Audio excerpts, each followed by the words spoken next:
Man, I love the game of golf. It was a beautiful day out here today, wasn't it, baby girl?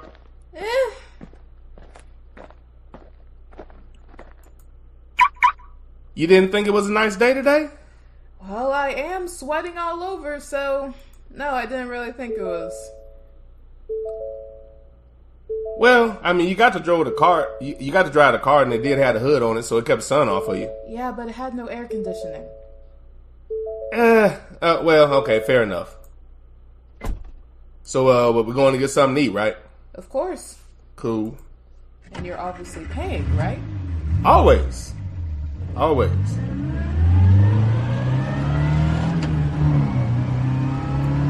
Man, golf is a fun sport. Hey, I drove the ball pretty well today, don't you think? Pretty well to the far right, yeah? But, okay, even though I went right, my iron game was really good, and I was able to fight my way out of that. Yeah, but you hit it into the sand, and you did that quite often, might I add. Even when I went in the sand, my chip was really tight, so I was able to get out of there and get close to the flag. After 3 times.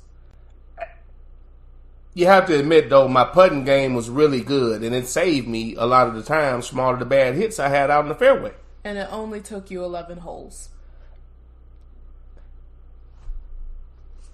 Listen, until you get a good golfing game, I'm going to keep giving you shit. I'm improving. I mean, since I've gotten started, haven't I got a lot better? Yes, you've gotten better since your injury. We don't have to talk about my shoulder, but I mean, that's another reason why it's coming along slowly, but, you know, I'm going to get it. I'm going to get it. Sure.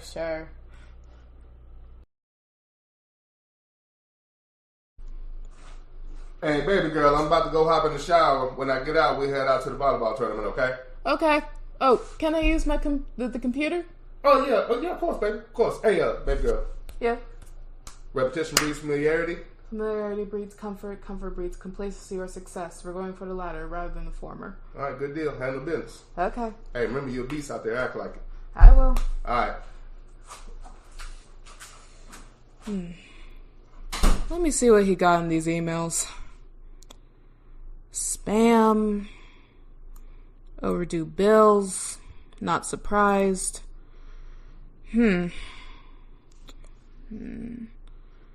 Fuck the police coming straight from the underground.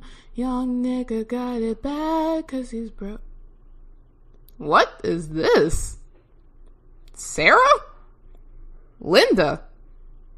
Becky? Amber? Amy? Molly? Ginger? Heather? Karen? Oh, hell no. We are not having this. No, I don't want no Pancake Tuesdays. Oh, God, delete. No, I do not want your lemon bars, Karen. Oh, my dad's gonna get... Do you have strong opinions and you're looking for a way to express them? Are you tired of carbon copy sports radio that infests the airwaves? Do you have creative concepts and ideas that you want to share with the world? Then this is not the commercial for you. This commercial is all about Kinko's University. That's right. Kinko's University gets you prepared for the podcasting world when you don't have the chops for it. If you're one of the many people looking to get into podcasting, but you just don't have the skill, Kinko's University is the university for you. I want to do a podcast, but where do I start? And what do I talk about? Kinko's University. Don't worry, here at Kinko's University, the first thing we teach you about is OPP. That's right, other people's perspective. So you can always have something to talk about getting it from another source. Podcasting looks fun, but do I really have to do all that research and show prep? Kinko's University. Absolutely not. Here at Kinko's, we have classes like No Preparation 101, where we teach you to get around all of that pesky show prep because we know you don't have the time. I wonder what the best time slot is to get the most listeners. Kinko's University. Don't worry, here at Kinko's, we have a class called Recycling Ideas 101, where you can find a time slot that works and just jump in that slot to try to make it happen for yourself. Kinko's University. I want to come up with new content and subject matter, but I'm not that creative. Kinko's University. You'll also take Regurgitation 101, which will help you come up with other people's subject matter that you can recycle and make your own. That's right, here at Kinko's we teach you how to get around hard work, getting new wrinkles in your brain, and having to work hard at your craft. Come to Kinko's, where you can take these top courses with top teachers. Most people that go to Kinko's graduate with Kinko's degrees, that's right, as master copiers. Kinko's University, for the skilled impaired. Kinko's University is not a real university and is not accredited. You don't actually learn any skills. You just learn how to mimic people who have actual skill.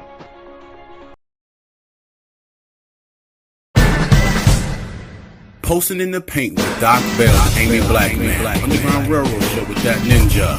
Militant Monday, Spreaker.com. All aboard, have your tickets ready because the train has arrived. Delayed or on time, it's time to get on board.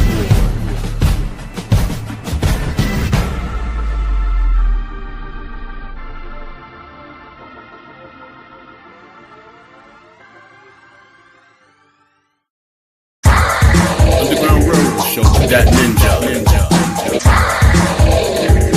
All aboard, have your tickets ready because the train has arrived. Delayed or on time, it's time to get on board.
What's going on, fam? This is the Underground Railroad Show hosted by your boy, That Ninja. Thank you for coming aboard. Hope you are enjoying the ride thus far.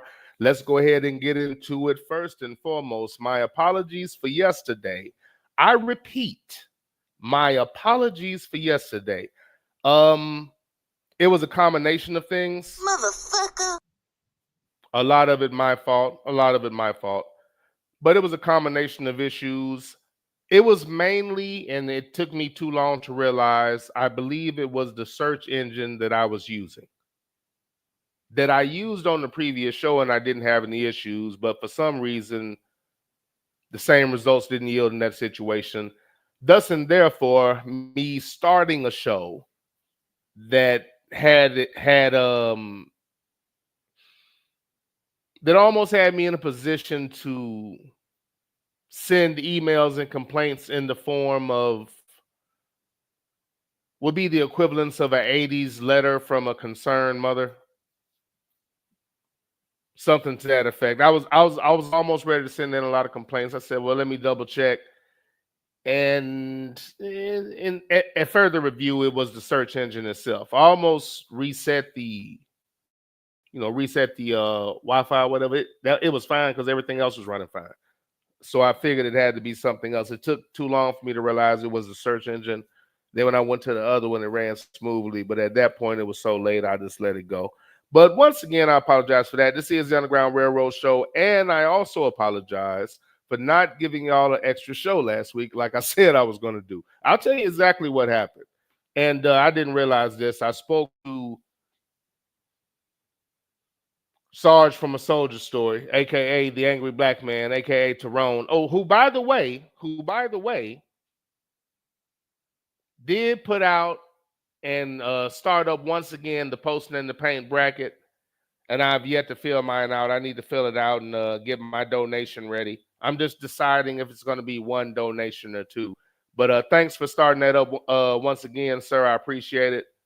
I appreciate it. Light Skywalker, I thank you for doing that again. I'm having a great time with it. The thing about the bracket is that it allows me to step into the mind and temporarily assume the position of someone who I consider to be a fantasy football guy, who watches the game for purposes other than the beautiful coordinated efficiency that it is. I don't need theatrics or a pregame or some type of narrative. Football's great. Football's great by itself for me. Like the way I eat my food is plain. I don't need fixings. You can have some theatrics and whatnot. Just don't take away from the period of the game. Not to stray away far. Point being that when dealing with college basketball, because I don't watch it religiously like I did back in the days of, your Allen Iversons, the Ray Allens. Just speaking about when I was really watching college ball, those days, Allen Iverson, around that era, your Allen Iverson, that Allen Iverson, Ray Allen thing. I was on the tail end of a lot of things that maybe some older cats saw. Like I didn't see Five Slammer Jam live. I saw that on the Four Letter Network. I didn't see what's something else that most people kind of witnessed. But that was around the time I started watching. But point being, I don't watch it like I used to. And I didn't take the time to really get into it until the tournament, and I really missed a lot of the tournament. And again, the tournament, it's a good indicator of what teams are doing now for the most part, but I don't know what the team was throughout the season, how they started, how they played throughout the year, if they're having a bad day or off day. I don't have any type of bar to look at a team and say their game is off because I've seen them enough to say, okay, this is what this team is. And this is what they're doing today. I don't have that in that sport. So the point of this long-winded ass explanation is I can assume the position of those who do that in football, but the difference for me, or the difference I think for me, is that I understand I'm in that position. I wouldn't argue with the people in the chat room that constantly watch round ball. I would not do that. I would listen to what you're saying. I would investigate it. I have respect for, I think, everybody in here to the point where I would take it at face value. I still double check on it because, as I always say, don't get taught, always learn. But I would be confident in the information that I would get from anybody that deals with my show, because we constantly check each other if you're wrong, so we can learn, not to point and say I got you like an 8-year-old. Again, with the long-winded ass explanation, I can assume the position of those that don't really understand the game, but they're kind of in it in the moment for something outside of the game. I'm in this for the moment because of the bracket. And that's how I feel about like fantasy football guy. So I get to assume that, or I understand that mentality when I do this bracket, because I'm not basing this on knowledge of the team, haven't watched them all year, seen the progression. I know certain coaches that I think highly of, and I can tell they're good coaches because every year the team functions in the same manner, which means we're going to run a certain system. I'm going to bring in people to use said system. I'm going to use this game for what it is, and I'm not going to complain about the issues around it. That's another story for another day, but you can tell when a team is coached well because they function the same year to year, regardless of personnel. So there are certain things I can lean on in that regard. Other than that, I'm flying blind like a motherfucker. I'm really flying blind, but I enjoy it. So I understand the fantasy football guy, but I think the difference is they think they actually understand the game when they should realize you're looking at it from the same viewpoint that I am. Although they've probably watched more football than I've watched college basketball in these recent years. I haven't sat down and watched the regular season in a very long time. I've watched some games here and there a little bit more, but I'm not into it like I was at one point. I don't know why I'm getting these type of alerts. Get off my screen. But I'm not into it like I was at one point. Not at all. I don't know why that is highlighted currently. Motherfucker. All right, just checking the studio function. Okay. And let me check something right quick. I'm going to jump to the chat yet. Okay. Nothing. Okay. Just making sure there are no issues from an audio standpoint. Don't see any complaints, so we're good. But I enjoy the bracket, even though I'm not knowledgeable of the game in its current state. So I get you, fantasy football guy, but you don't know shit about football. That's all I'm saying. That's all I'm saying. Motherfucker.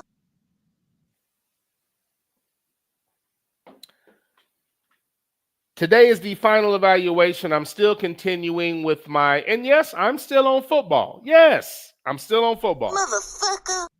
I know it's round ball season in March Madness. Now, I will have a take on round ball. I will speak about that at one point.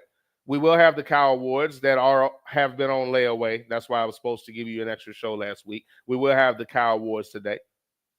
You blind motherfucker. I apologize. But we're going to finish up with my final thoughts on some of the NFL, some select NFL and college football teams.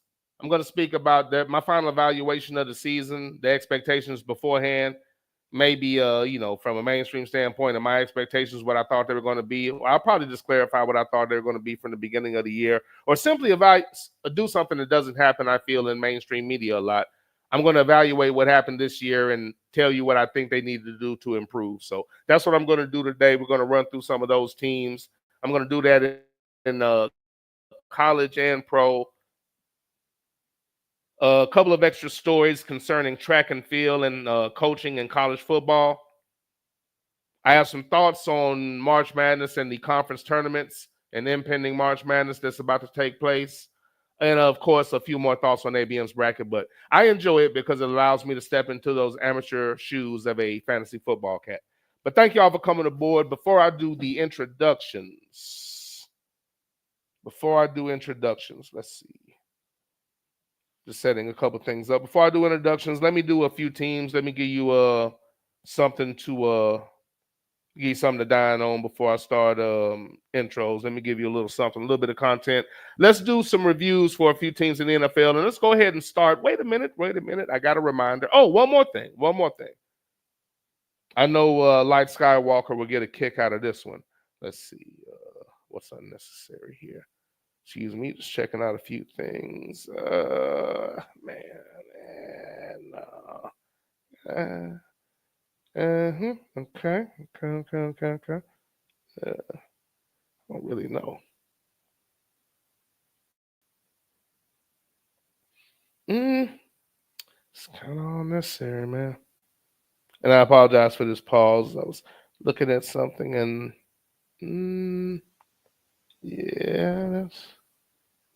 it's gonna have to be that way. I apologize. Let's continue. Let's get into a few more NFL teams. Side note, Light Skywalker. This is the first show that I didn't write down my show notes like I normally do. My bullet points, my little format. I usually write it down. Today, for the first time, I'm using my phone. Motherfucker. I'm embracing technology. Now, I still have this paper out in case I have a few bullet points to pop in my head. But I'm actually using the phone today, seeing how I feel about it. All right, with all that being said, the defending Super Bowl champ Philadelphia Eagles. Great year, obviously. Congrats again to the Philadelphia Eagles and Mr. Jalen Hurts, who's always showed up big when needed throughout his entire career, as far as we know, since he's been in the public eye. And he was that same guy in high school, obviously, to be recruited by the University of Alabama, and then go to another top-tier college and do the exact same thing there and still not be given credit by the so-called NFL experts during their evaluation of him at the combine and during draft coverage. With all of that being said, great job by him. Should have had 2 Super Bowl MVPs because he had one hell of a game the first time in a loss. But again, I digress. The Eagles had a great year. What they did is something that you're supposed to do in the game of football, something you hope that your team does, which is improve during the season. They were a fine example of that. They were a nice template and or a good example of that this year. They were never really playing bad football, but they definitely got better during the season. And one of the things that they did to do so, it really starts a couple of seasons back. To a degree. One of the things that they did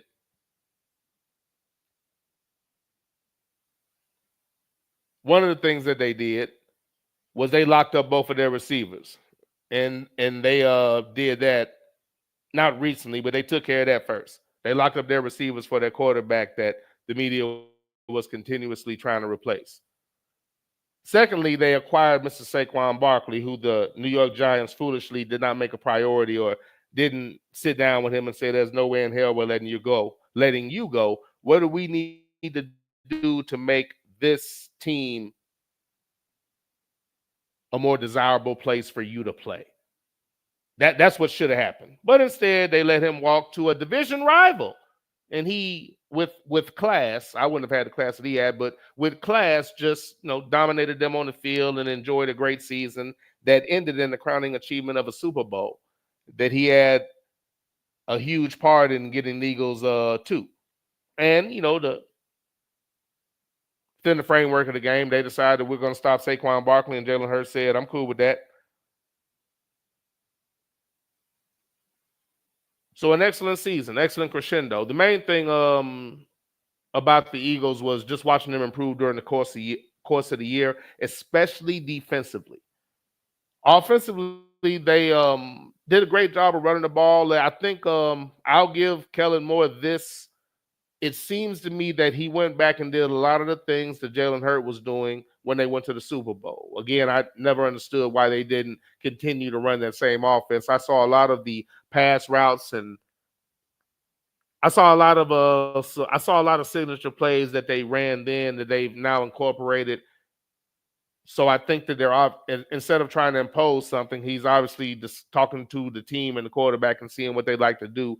And it seems to me that they incorporated that, but they were somewhat conservative this year as well. They picked it up during the course of the year, and that's what I mean by getting better. Defensively, they 100% improved throughout the course of the year, and at the end of the year, I don't think anybody was playing better defense than Philadelphia. The cool thing about Philadelphia, in my eyes, is I actually think they can get better. Now, I know they've lost some players, and I know they still have the core of their defense. They're going to be able to pick up players in free agency and as well as the draft. But the core of the team is there offensively and defensively for the most part. They've lost a couple of key players on defense, if I remember correctly. But they can actually be better. I think they can maintain defensively, although that would be a hell of a pace to maintain. I think they can. They lost Josh Sweat as well. That's a huge deal. That's a huge deal. So defensively, we're going to have to see. They're going to be good, but to maintain that same dominance without somebody like Sweat who completely manhandled and molested 72 for Kansas City, that's going to be a challenge. We'll see what they do free agency in the draft.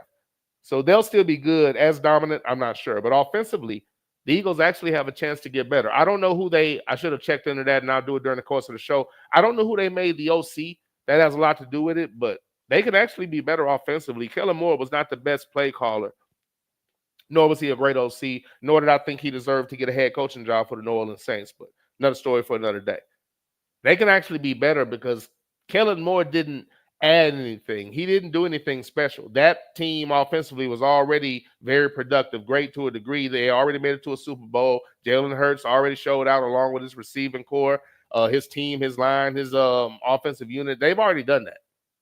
He didn't add anything. He hopped onto a winning train and just did his best not to fuck it up. And he had the luxury of having a Saquon Barkley, which wasn't there in previous years. He didn't really enhance them. The numbers were less because of his play calling, not because of Jalen Hurts' ability or the receiver's ability. So I think they can actually be better offensively with a better OC and a better game plan. So we'll see what happens along that regard as far as the production and what actually happens as far as how it plays out on the field. But a great season that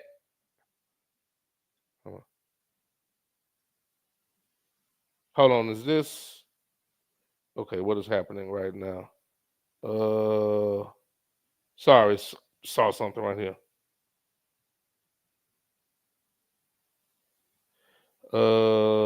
Sorry, I'm answering something right now.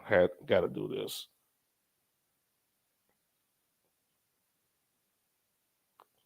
Sorry about that pause. That was a slight issue. Okay, as I continue, but I think they can be better offensively. So great season. Obviously, they improved during the course of the year. But I actually think they can be better offensively next year, depending on what their game plan is going to be. But You shouldn't stray away from anything that particular quarterback wants to do. He's proven himself, and he should have all the say so in the world on what type of offense they run and how they go about it. That shouldn't even be a thing anymore. There should be no more drastic changes. It should be, Mr. Hurts, what do you want to do? Offensive unit, what do y'all want to do? And they can let them know. You can continue to run the ball, that's fine, but you don't have to.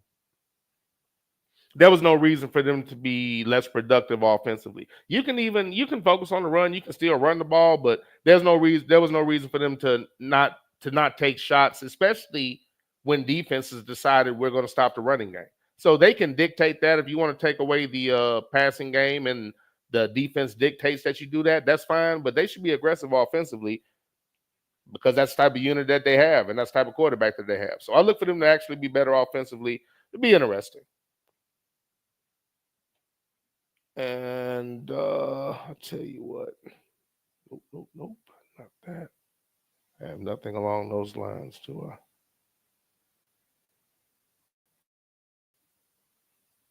I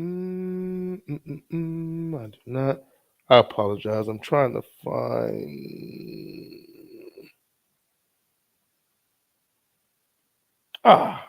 Well, no, you know what? Can't do that. Can't do that. Apologize for that pause. I have to let that go. Can't play that on this format. That would be a no-no.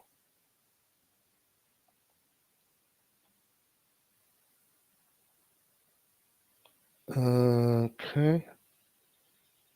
I apologize. Let me give me about 30 good seconds, man. I apologize. There's something I gotta take care of really quick. Where the hell is?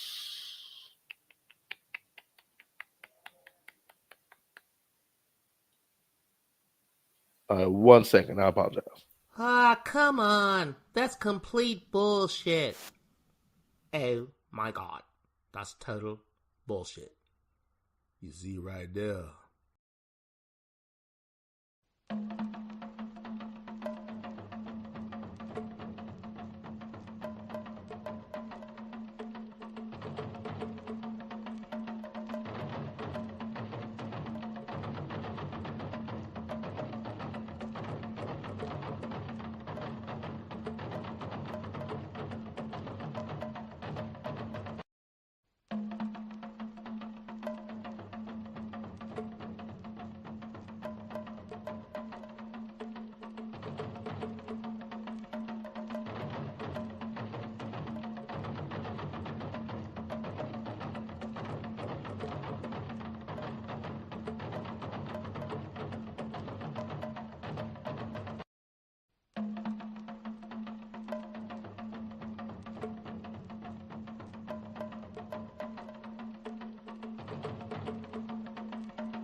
I apologize. Great season for the Eagles, but I actually think they can be better next year. We will see. We will see. I mean, really, first year with Saquon, still got the same core. Still has a quarterback that can actually get better with the right OC. I'd love to see Eric Bieniemy get a hold of that type of talent. I would love to see something like that and what that offense could do. I would love to see that. But the NFL, that's one thing about them. The things that should happen from a coaching aspect never do. One more. The Giants in the same division, the New York Giants. Obviously, they had a terrible year. Obviously, they were in the bottom of no. Yeah, I think their year was still shittier than the Cowboys, if I remember correctly.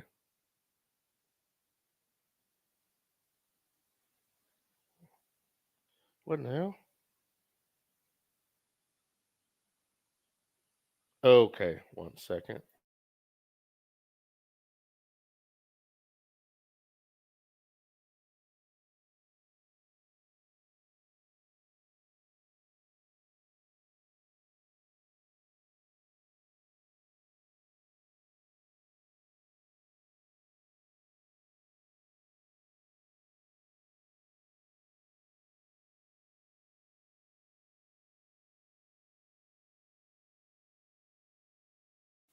Once again, I apologize. The New York Giants, who had a terrible season, but quiet as kept, they actually, I would not put it on their defense. I wouldn't even put it on the head coach. I don't think ill of Brian Daboll, I think that's his name, the way that I felt about and still feel about Arthur Smith. I felt he was garbage as a play caller. I think dude actually calls good plays. I just think he didn't have a quarterback that could execute it. Now, his decision to stay with said quarterback and not have his and let all-world running back go and allow him to take the brunt of the blame for what the offense is doing, I question that. But I actually don't mind him as a play caller, but they need to get a real quarterback. I really believe, you're going to be a little less productive when you lose a Saquon Barkley, but it truly was all on the quarterback. They just, in my opinion, don't seem to want to lay that in the lap of a Daniel Jones. It's all on the quarterback, if you ask me. That's how unproductive Daniel Jones was. He literally held that entire team back, and he was the individual that got paid as if he's somebody that earned his money. And I said it then, I can't imagine what type of tension that may have caused in the locker room when a person that really hasn't gotten anything done has gotten paid, and the person that everybody can see is actually getting things done, Saquon Barkley, is getting nickeled and dimed and being disrespected by not being given his money immediately. But I really believe that was on Daniel Jones. If they get the right quarterback, the Giants are not as far away as people may think. That's how much a bad quarterback can set you back. They just haven't put that label on Daniel Jones. But I believe, in my own opinion, through watching him throughout the years, that he is literally the reason that they could not get past a certain point. He was that inept as a quarterback. That inept, in my humble opinion. It's a matter of what the Giants do. And let's not forget, Daniel Jones literally got let go in the middle of the year, and they're so quiet about it. They had more coverage about where he ended up and the potential of it than they did for a guy that literally just got paid the year before, as opposed to giving it to a running back that had already got things done. He continued to fail. They finally acknowledged it and let him go. But why the fuck did you pay him? Did you expect him to magically get better when you gave him more money? It just never made any goddamn sense. They should have cut bait on him a long time ago. But all that being said, the Giants sacrificed their own year last year. That was their doing. They stayed with a quarterback that couldn't play, and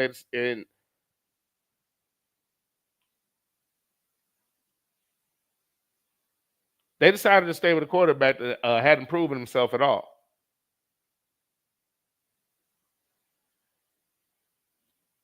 So they sabotaged their own year. They really didn't get called out for that, and he didn't get called out for literally being the one thing that held the team back. Defense actually played good ball, but you can only do so much when you're constantly being put back on the field. So it's a matter of what the Giants do from a quarterback aspect. If they continue with what appears from the outside to be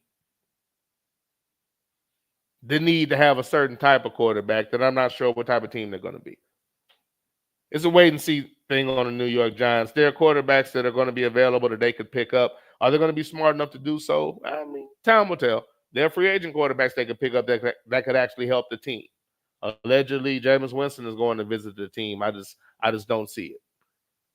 We'll see what they do. They have opportunities, but if I know the Giants, I can imagine the type of quarterback they're going to pick up, which is really going to put them back in the same boat. But we will see. They even picked up a very good receiver, if I'm not mistaken, up north. I'm forgetting his name. His name skips me right now. It might be Mixon. But having had a great rookie year, he's going to be a very good receiver. And again, he was doing this with average QBs. I think that it might have been the year Tyrod Taylor was still there and the offense actually moved better once he got in. I think that's the year he kind of took a hit. So he's out a few games. He came back, had a nice little year, but they never would stay with him. It seemed like even Dabo liked him better. He allowed him to play. He called the same offense, but they never would stay with him. Every time they go back to Daniel Jones and team would just fail again. Long-winded point, I can't imagine that was good for the locker room when they understand that they're losing good players in the name of somebody that can't play. And then in the middle of the year, you just let them go. you kind of is. You're causing players there to really question your ability to run a franchise. Giants depends on what they do at quarterback. Let me go to the chat room. I was going to go. The next team's going to be the Steelers, but because of what they did in free agency, kind of talked about them last week. But they deserve another. They deserve another another evaluation. They definitely deserve that. Get back to the top of the chat.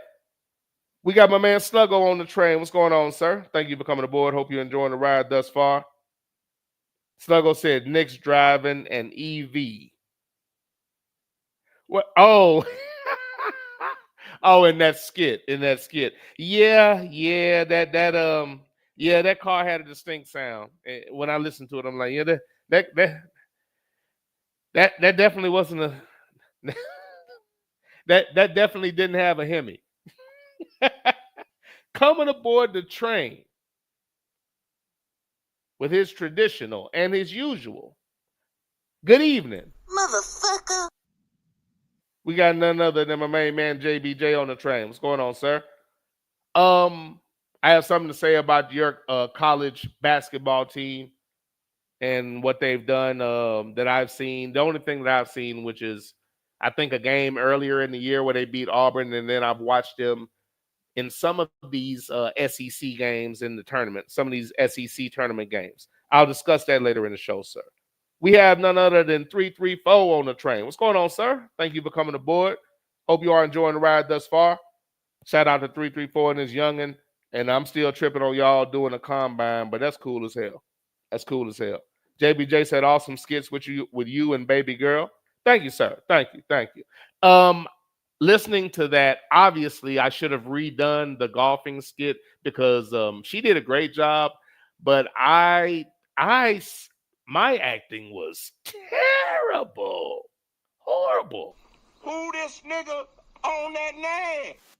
I definitely should have redone that just for my own sake. Yeah, she definitely outshined me on that skit. It sounded like I'm reading from a cue card. Who this nigga on that name? Shit was horrible. JBJ said, nah, good ear.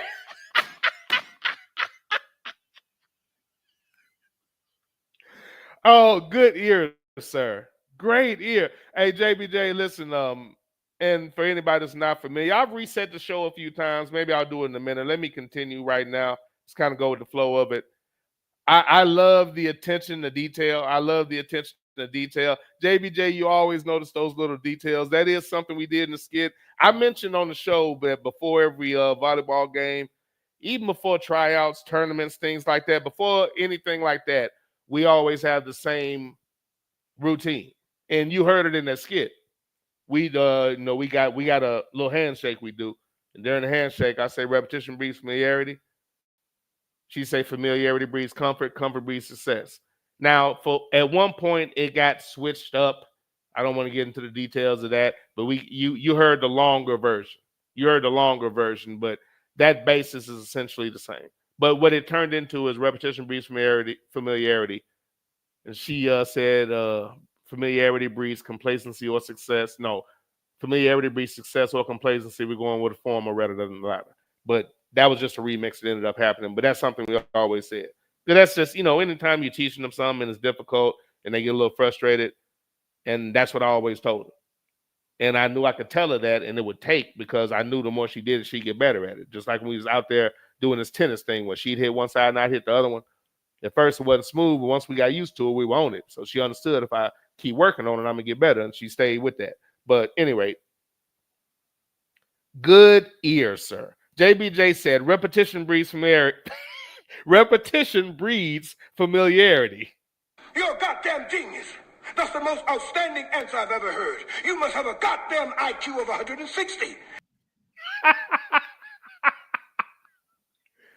And that's our little routine. I'll still hit her with it every now and again. Said the same thing with driving. Hey, baby girl's an excellent driver. Now she loves to drive. She likes to drive like me.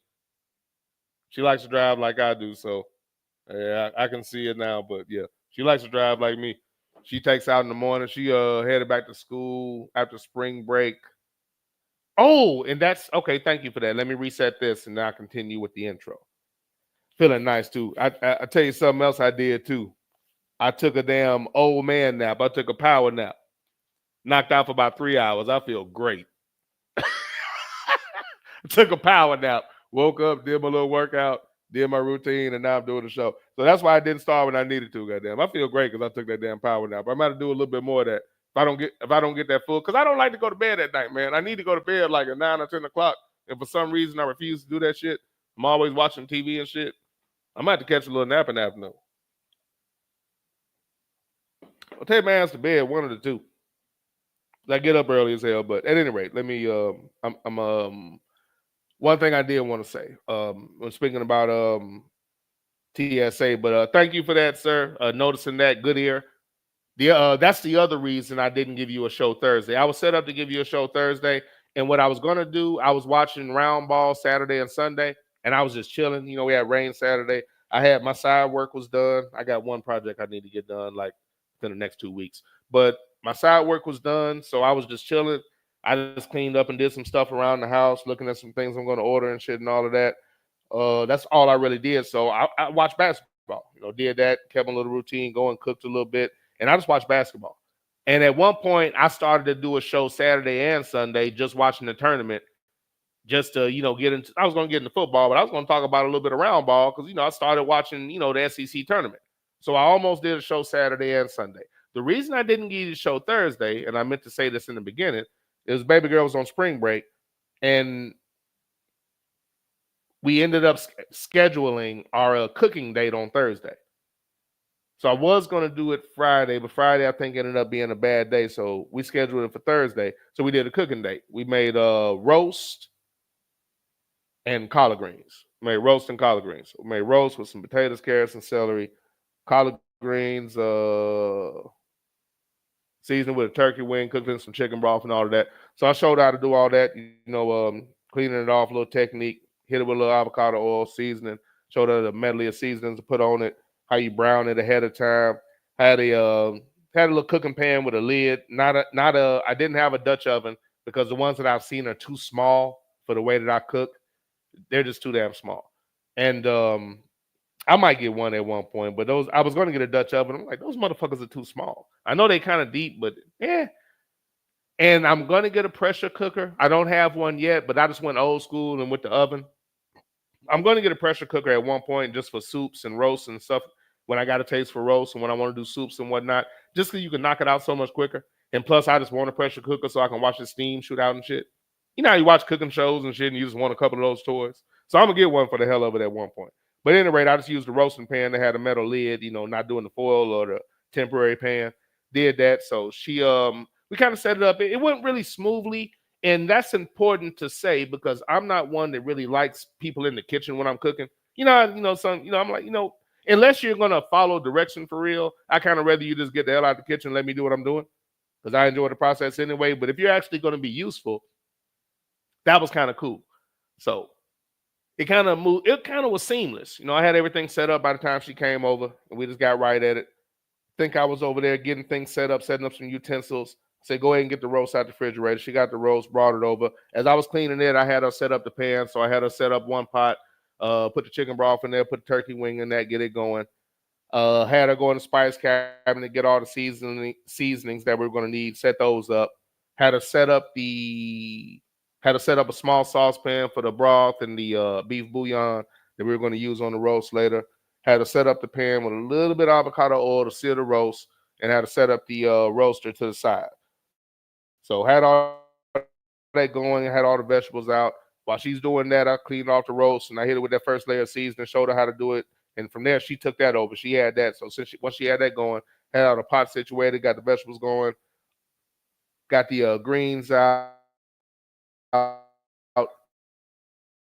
We're not taking it off the board. I hit the celery, do it real thin because you don't want too much of that shit. It can throw off what you got going. So showed how to hit the celery thin, keeping it nice still. We got a food processor that I was using for certain things and had a potato peeler. She wasn't used to a potato peeler, so showed her the proper way to use that. So once she had that going, she was over there prepping all the vegetables outside of the celery. She had that going.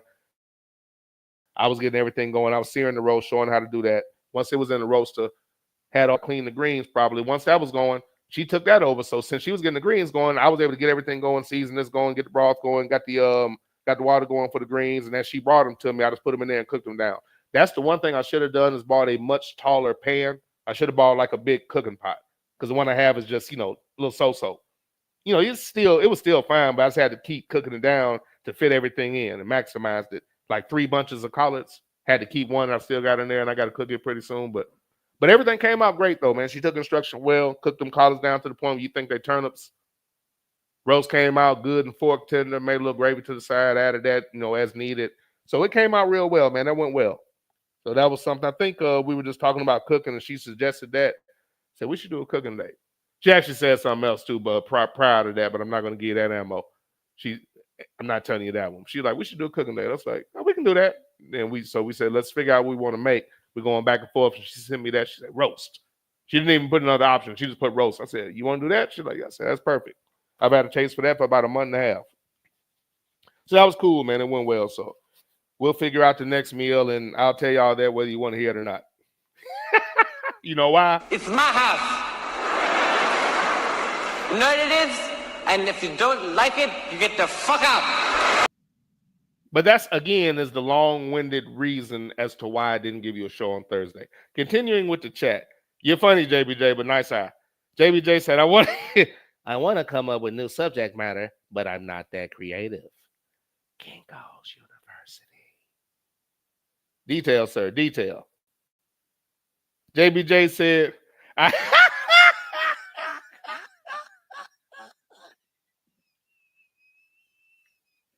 quote, I eat my food plain. I don't need all the fixings.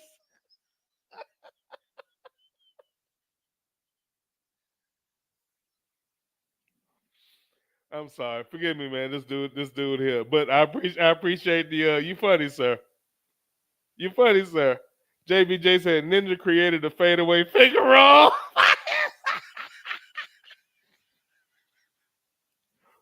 I'm sorry. JBJ, man, so wrong with you, sir. We have the aforementioned Light Skywalker on the train. Said Dark Child is back again. He's treating football like a layaway cowboy. Yeah. I stay on football. I'm still not done.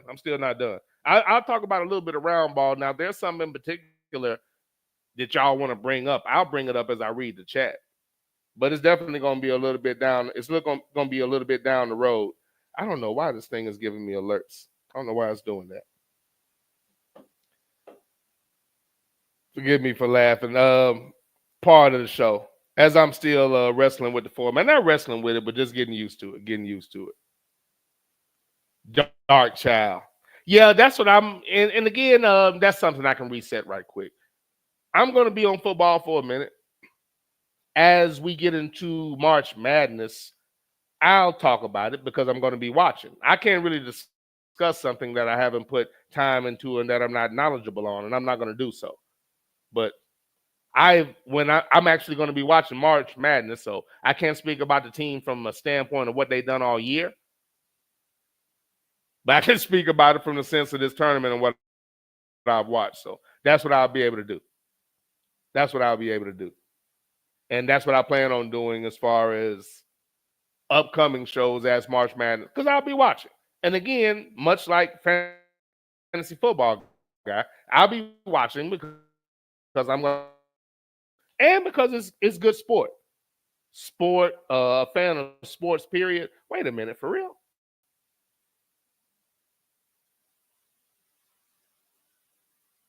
Oh, wow, that is cool. Okay, sorry, I just noticed a feature on there. That is a pretty... Are you kidding me? Did you really? Huh. I apologize. Studios, wow. Let's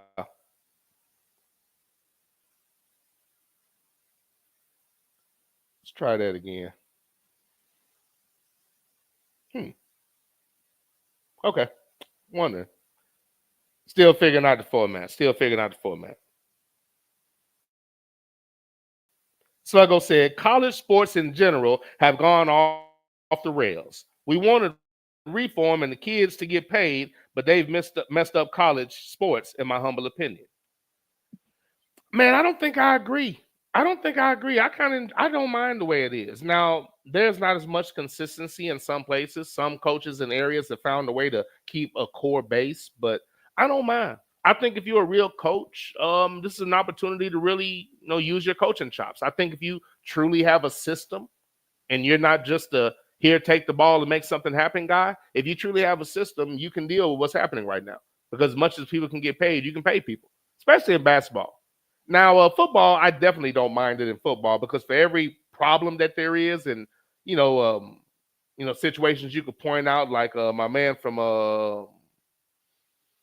like Aaron Nolan and what he's dealing with right now and his choice, and I don't know if he's going to get a real opportunity to start there, but he wasn't getting that at Ohio State either. And then we fucked around and won doing that, so they definitely think they were right. My man from God Almighty.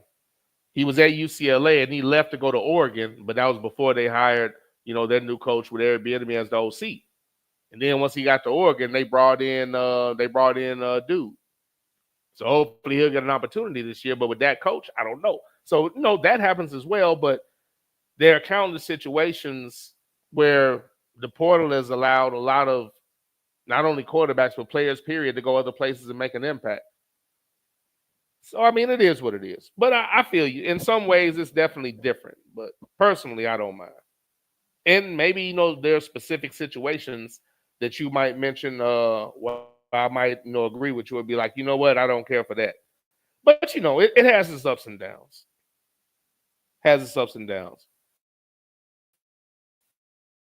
But as long as the power is taken away from coaches to keep players from – I didn't like the fact that if a player, didn't like his situation and he wanted to leave, that the coach could block him and basically end his opportunity to play ball somewhere. I didn't think that was okay at all. And that was a normal thing.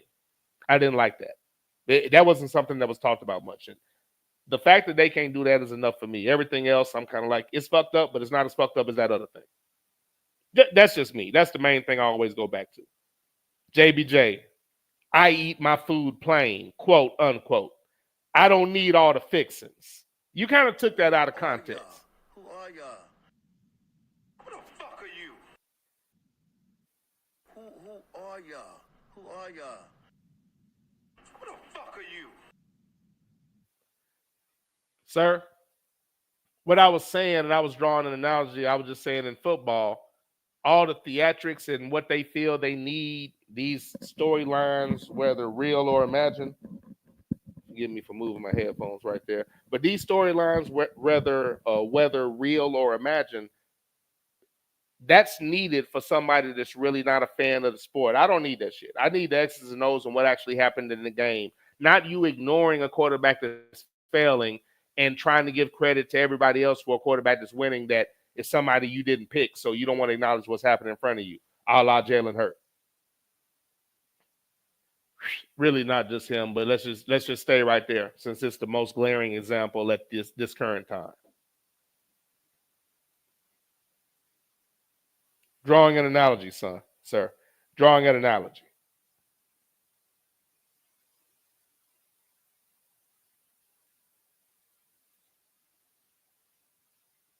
JBJ said, my Gators got a squad this year. I just hope they don't read all of these press clippings and underachieve. You know what? I can smoke a bag of that. And let me say this, since you brought it up, let's talk about Florida. Let's talk about it. As I said, if y'all bring it up, I'll talk about it. Florida has a very good team. They, again, as I just said, if you have a good, you're going to play consistent ball regardless of who's there. Regardless of who's there, you're going to play consistent ball. And that's what they do. That's what I've seen is consistent ball. From Florida, they play a certain style. I haven't seen, I'll tell you something, I'll tell you the positives. Because that's mostly what it is. Consistent style of play, that's in the coaching, that's the system. Athletes, people that can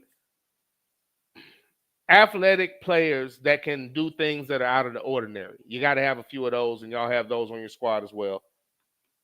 I don't see something that makes me shake my head profusely is the abuse and misuse of the fast break. Man, I remember running so many drills. If we would have did half of this goofy shit that I see some of these kids doing at a collegiate level, as far as how they run a fast break, man.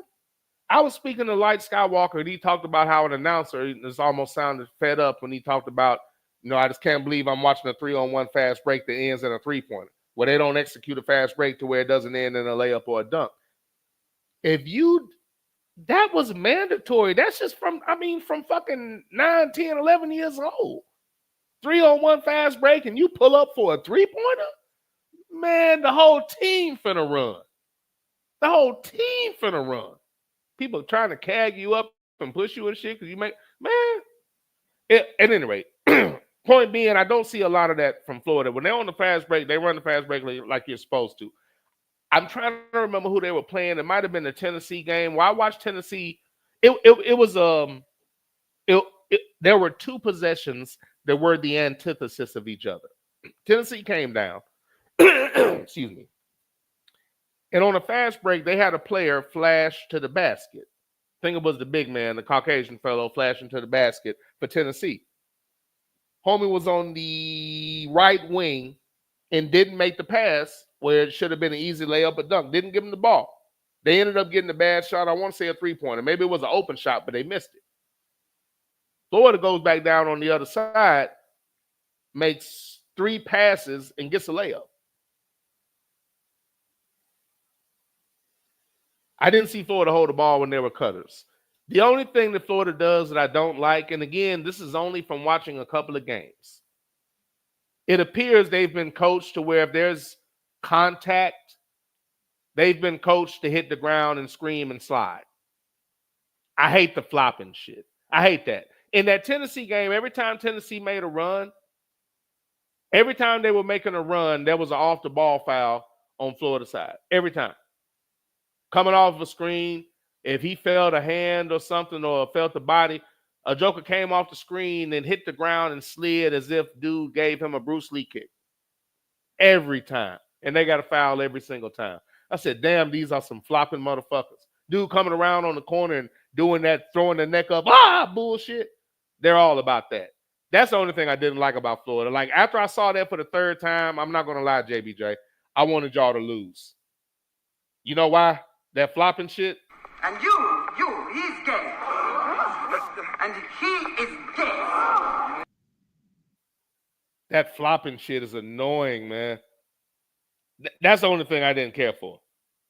That was annoying as hell. I didn't care for the flopping. Outside of that, it was cool. JBJ said, Ninja created the fate. Hey, listen, I'm going to read the first part, but I'm going to clarify. Ninja created the fadeaway finger roll by his damn self. Okay, listen. Number one, that's not true. If you watch them old school cats, I can't remember what player it was, but I saw players do that kind of, tall motherfuckers, they do things with their arms and whatnot. I could palm a basketball, and I got long-ass arms, so I just used to do extra shit. I could hang a little bit. I had a couple little hops. So, you know what I'm saying? You go up and have somebody, I did that shit. I had the same move, but it worked every fucking time because people just didn't think I could do it, you know what I'm saying, at my height or whatever. So now I just go up and bring the motherfucker down, but I could finger roll the bitch. And on the outside, if you gave me a little bit of room, if I bent that corner, I could just throw it off the glass. It was going in every fucking time. The glass works. That's another thing that cats don't do nowadays. It's like they're afraid of the backboard. Why are you doing just to use the fucking glass? There's nothing wrong with you. I digress. But would I do a finger roll from the wing position? Yeah. Now, may I be leaning in? Might I be, gliding towards the goal when I'm doing it? Sure. But could I get away with that shit and throw it off that corner on the backboard and make that shit 85 to 90% of the time? Yes. At any rate, JBJ, Ninja created the fadeaway finger roll by his damn self. The brilliance is the best brilliance is brilliance born not from someone ignorant. I feel like you're being disrespectful with that. The brilliance is the best brilliance is brilliance born not from someone ignorant. That fadeaway finger roll was deadly, sir. It was deadly.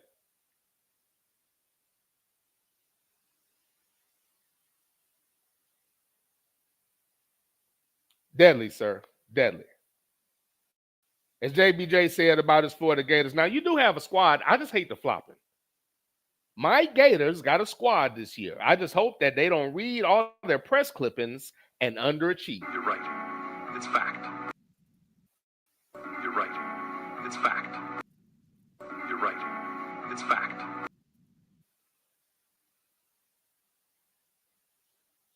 Y'all got a good team. Y'all got a good team, man. The flopping, man. I just hate the flopping, that's all. I just hate the flopping. But y'all got a good team. Whole time I'm watching them, like, these motherfuckers can play. Every time, the only time I've seen Florida play this year, y'all have won. I saw y'all play probably 2 or 3 games. And the games I've seen y'all play in, y'all won. So, and I want to say, y'all were always playing a good team. Y'all possibly weren't favored in 2 out of those 3 games. I don't even think y'all were favored. So y'all are definitely playing good ball.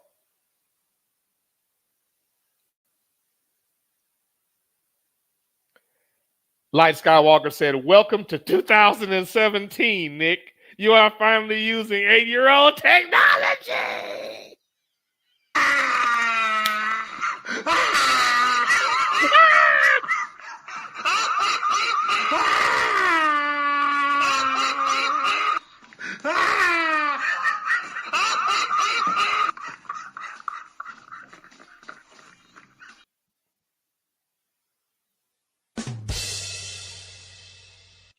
Welcome to 2017. You're finally using 8-year-old technology.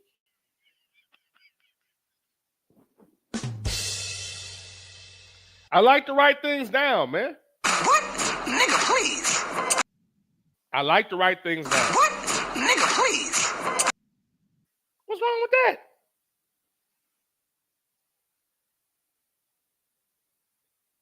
Coming aboard the train to his usual bomb drop for slapping the sauce out of his wife's hands when she tried to apply it to my ribs. True story. Amen, preacher.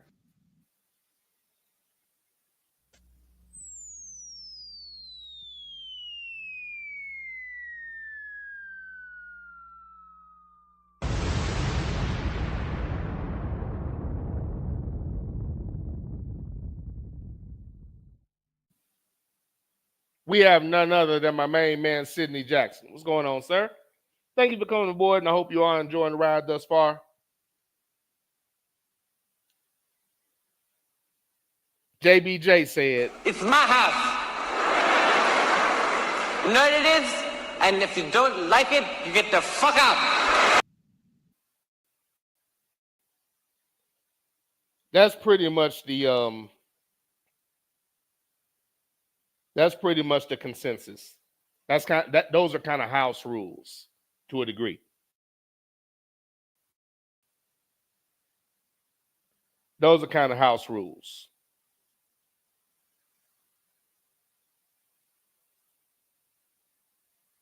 House rules to a degree. See, it's the Underground Railroad Show with that NinjaSpreaker.com. This is not Spreaker. God damn it, I keep saying that. Hey, man, I apologize. You have to understand that that's a force of habit. That's force of habit. I'm so damn used to saying that. I'm so used to saying that. That is a force of habit. I noticed that when I was listening to the replay that I said that same thing. I said, damn, dude, you gotta need to remember where you're at.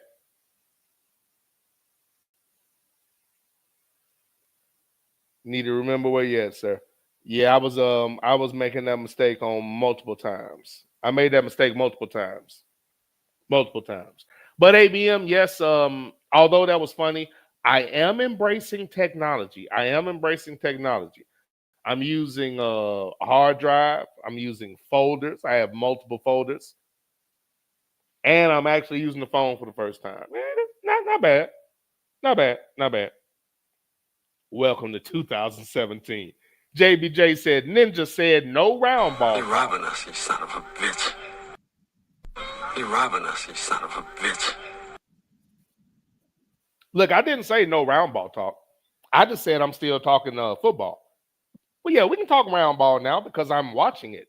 But I'm just not one to speak about it. Now, if y'all have something to talk about, I can get into it. But if I haven't watched the sport, I'm not going to speak about it as if I can. Highlights are not the game. Not watching a team during the season, not understanding how the coach operates. You know, in football, I can talk about Arkansas's coach and how I feel he lets the team down. And I have evidence of this, excuse me, because he's done it consistently. So I can speak about that. I can't do that in college. There are a few coaches that I know I can roll with, even when I haven't even watched them this year or even the year before. I know I can count on certain people, a Kelvin Sampson. I know there's certain people I can believe in. But I'm not going to speak about something that I'm not knowledgeable on, sir. If I was to speak about basketball and speak about it with passion and I haven't watched one game, I would fully expect y'all to say, Who the fuck are you? Who the fuck are you? Who the fuck are you?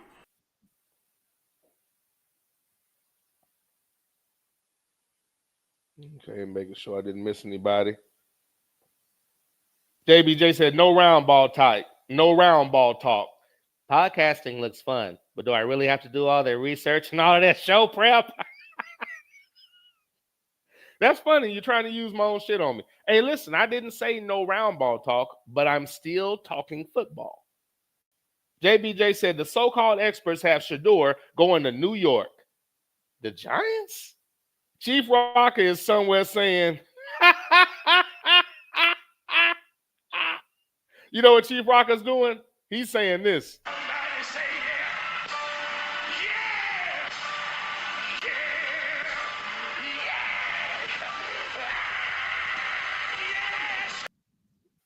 JBJ said, the so-called experts have Shedeur going to the New York Giants. Chief Rocker is somewhere saying, That's why I know there's a God. That's why I know there's a God. That's why I know there's a God. Woo! Jesus. As far as Shedeur going to the New York Giants, I'm not saying it won't happen. Who is a team that never would draft a black quarterback and they finally did it and I was tripping? I'm trying to remember. Give me a second. And it's somebody that's done well, but they would never do it and they finally did it. And it turned, if I'm not mistaken, it turned their fortunes around. Give me a second. It was somebody that just refused to do it every year. They had opportunities every year and they just wouldn't do it. Damn it, who was it? Who the hell was this? That's a damn shame. I'm going through the teams in my head and now I want to know. Not them, obviously. No, who was it? Every year they would never do it. They would never do it. Who the hell was it? It might have been. Man, I cannot. It was either the Colts. It was either Houston or the Colts. I can't remember, man. But there was a team that would never do it, and one year they just came out of nowhere and did it. So I'm not saying that it's impossible, but the Giants just don't seem like a team. They want a certain type of quarterback. Now, it would be a good fit. I think that would be a good fit. I just don't know if they'll do it. So right now, just judging on what I know of them and their history, just for now, I'm going to have to say this. You've been had. You've been took. You've been hoodwinked. Bamboozled. Led astray. Run amok. JBJ, thanks for the work on the sound bites. I'm getting used to it. And again, the folders really help. I'm embracing technology, man.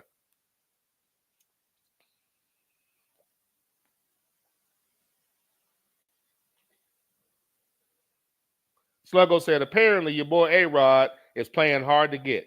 The Steelers had a good short-term option and an excellent long-term option on the roster last year, but they decided to start over. Hashtag, and you know what, man, Sluggo, let me just,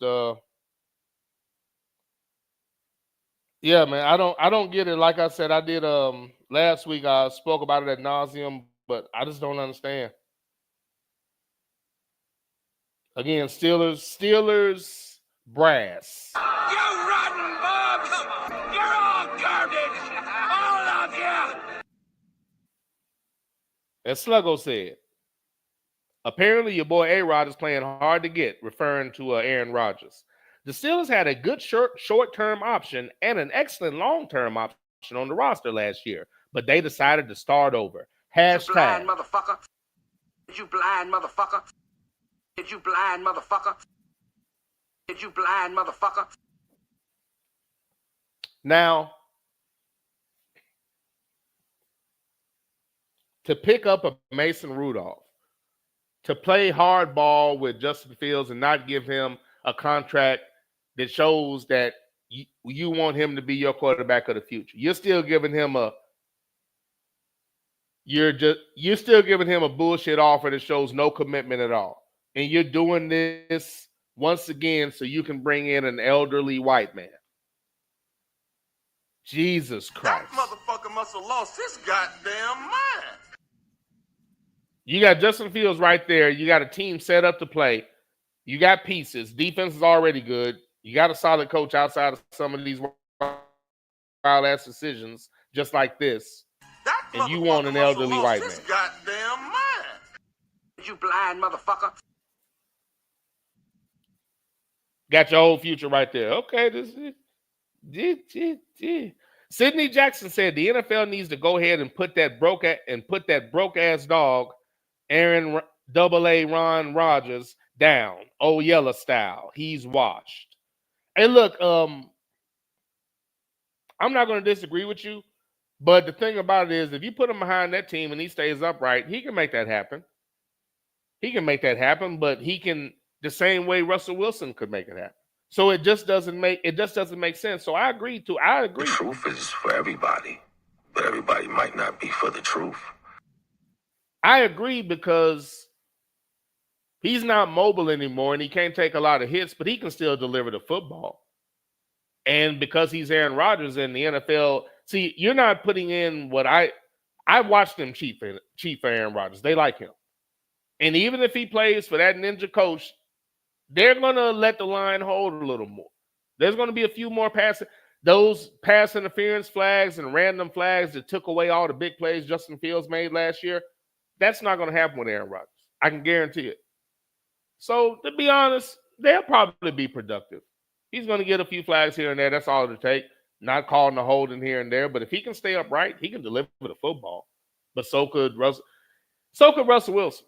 Now, Aaron Rodgers, I think, has a stronger arm. But, I mean, Russell Wilson could deliver the football. He just couldn't get out of the pocket and do anything extra anymore. And you have a guy that can do all of that with a laser-accurate arm. He showed you that. And you're passing on that for an elderly white man. Again, Steelers. Stupid is as stupid does. Stupid is stupid does. Stupid is stupid does, sir. I don't understand. I wish you wouldn't have brought that up. I couldn't believe when once I saw they got DK Metcalf, I just smiled and said, man, Justin Fields is going to ball next year. And ABM said, they don't have a quarterback signed to the roster yet. And I was like, no, y'all not going to do this. I almost called ABM a liar. That ain't true. That's not true.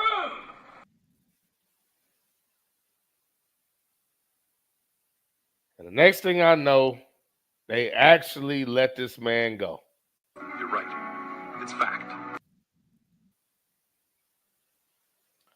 I don't know.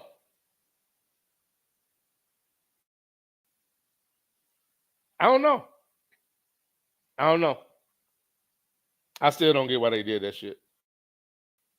And y'all are doing all this just so you can bring in Aaron Rodgers. Okay. JBJ said, wait a minute. Where we at? Sluggo said, preach Sydney.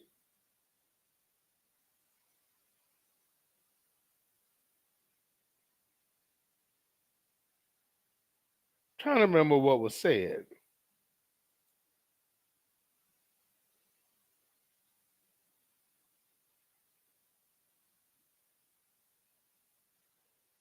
Wait a minute. Oh shit. Sorry, give me 1 second. Sorry about that. Give me 1 second.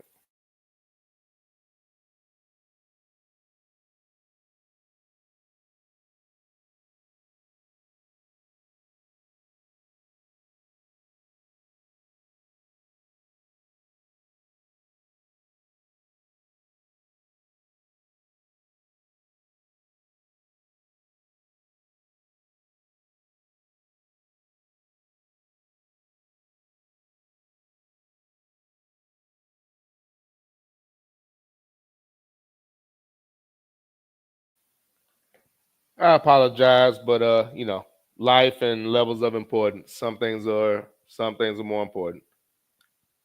So I'll say in advance, I'll wait.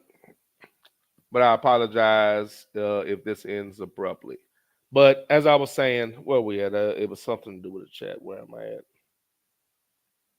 Oh, Sluggo was saying preach Sydney. I can't. Oh, speaking about Aaron Rodgers. Yeah. I'd agree with that. And again, but for those reasons that I said, would he be the best option? Is he going to stay upright? We'll see. But it's not smart. But Sydney, preach. Amen, preacher.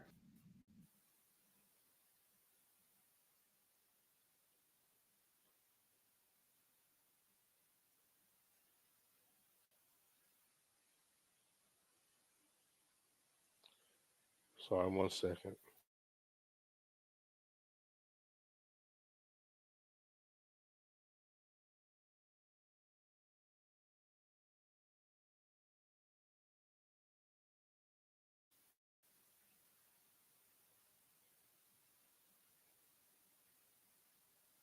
Where was I at? Did I pass where I'm at? But yeah, I agree, Sydney. I mean, we'll see. Sluggo said, hard to be useful in the kitchen when you hide the labels on said seasoning, sir. Hey, wait a minute, sir. That's not necessarily true. Oh, look at that. That's not necessarily true, sir. Hold on. Let me come back to Sluggo. JBJ said, preach Sluggo and Sid Jack. Hayward said he's tired of his games and doesn't want him on the squad. Okay, they're talking about Cameron Hayward, son of Ironhead Hayward, who played at the Ohio State University. Speaking of Cameron, and he's tired of Aaron Rodgers and whatever the hell he's doing. And I'm sure they're mad about them not keeping Fields. But let me continue. JBJ said, preach Sluggo and Sid Jack. Hayward said he's tired of the games and doesn't want him on his squad. Motherfuckers is selfish as fuck. Motherfuckers is selfish as fuck. They are. Motherfuckers is selfish as fuck. Back to Sluggo. Hard to be useful in the kitchen when you hide the labels on said seasoning, sir. Not true. I did that at Andre Elam's house because I didn't want y'all to know what I was using. And then I didn't have my mix already in a unlabeled jar that I can just shake out like anything else. I didn't have it set up like I do now. And I didn't have everything set up to where I knew you couldn't get a look at it, so I had to hide it. I didn't want people to know what I use because what I use is unique. I don't know anybody else that uses what I use on my ribs and other things, and it's unique to my grilling. So I don't want that copied. You know what I'm saying? I can see that happening. But my seasonings in the house are wide open, sir. They're wide there. It's a nice little seasoning. It's one of those little revolving seasoning drawers and shit. I like that thing. I digress. Sydney laughing at fadeaway finger roll. Stand down, sir. Sluggo said, Nick, don't wait until Friday to fill out your bracket.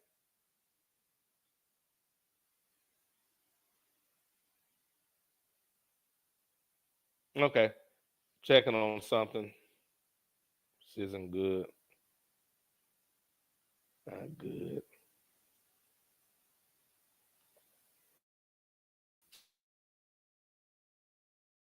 Sluggo said, Nick, don't wait until Friday to fill out that.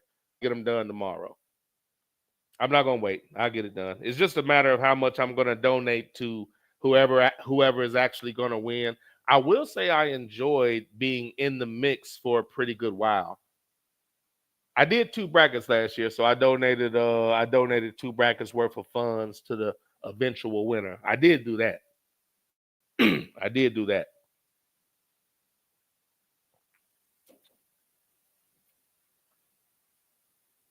Sluggo said, I doubt I'll bet on college sports this year. I'm a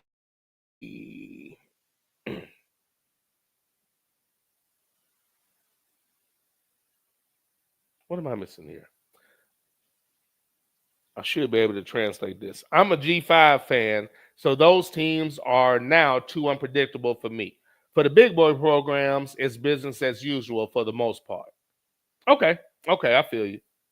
JBJ said in basketball, you can build your roster through the portal without recruiting high school players with the rosters being so small. Yeah, you can. You can just keep doing that, which means you don't recruit people, which is fucked up. And I guess if you're good enough, you'll get recruited. But yeah, you can. And maybe that means a young guy has to come and wait his turn or play somewhere else and build himself up and then transfer. It's probably just going to change the way that people get to the schools, perhaps. But that's interesting and great point. Didn't know that. JBJ said Florida can switch up their offense based on the opponent. Bama is a team that likes to run, so they go up and down with them, whereas Tennessee slows it down and defends at an elite level. JBJ, that's a great point. Amen, preacher. And I appreciate the details and the basketball knowledge, and that's the type of response I expect from a fan of the team, not just surface things that you would get from the Four Letter Network. So I appreciate that detail, sir.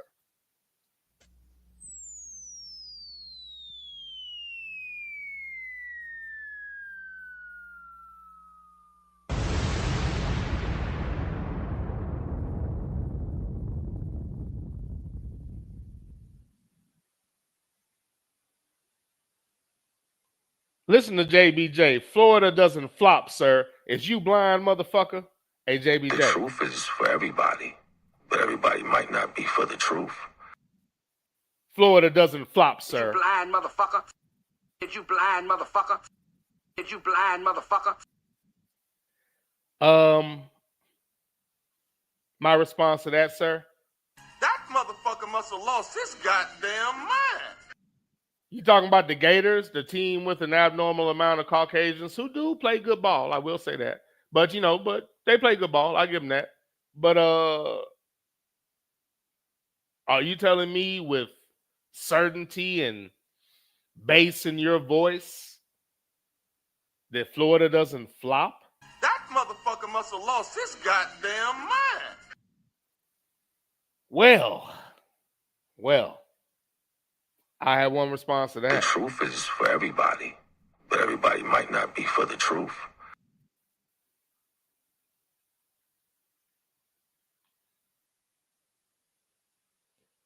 I think this is somebody hawking something. JBJ said 5'5" T Tiller. Wow. The truth is for everybody, but everybody might not be for the truth. 5'5". That's a lie. That's a goddamn lie. Really, nigga? That's a lie.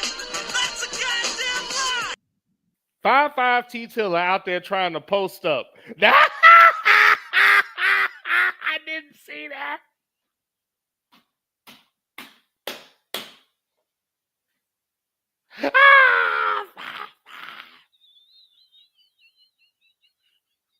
This motherfucker said 5'5".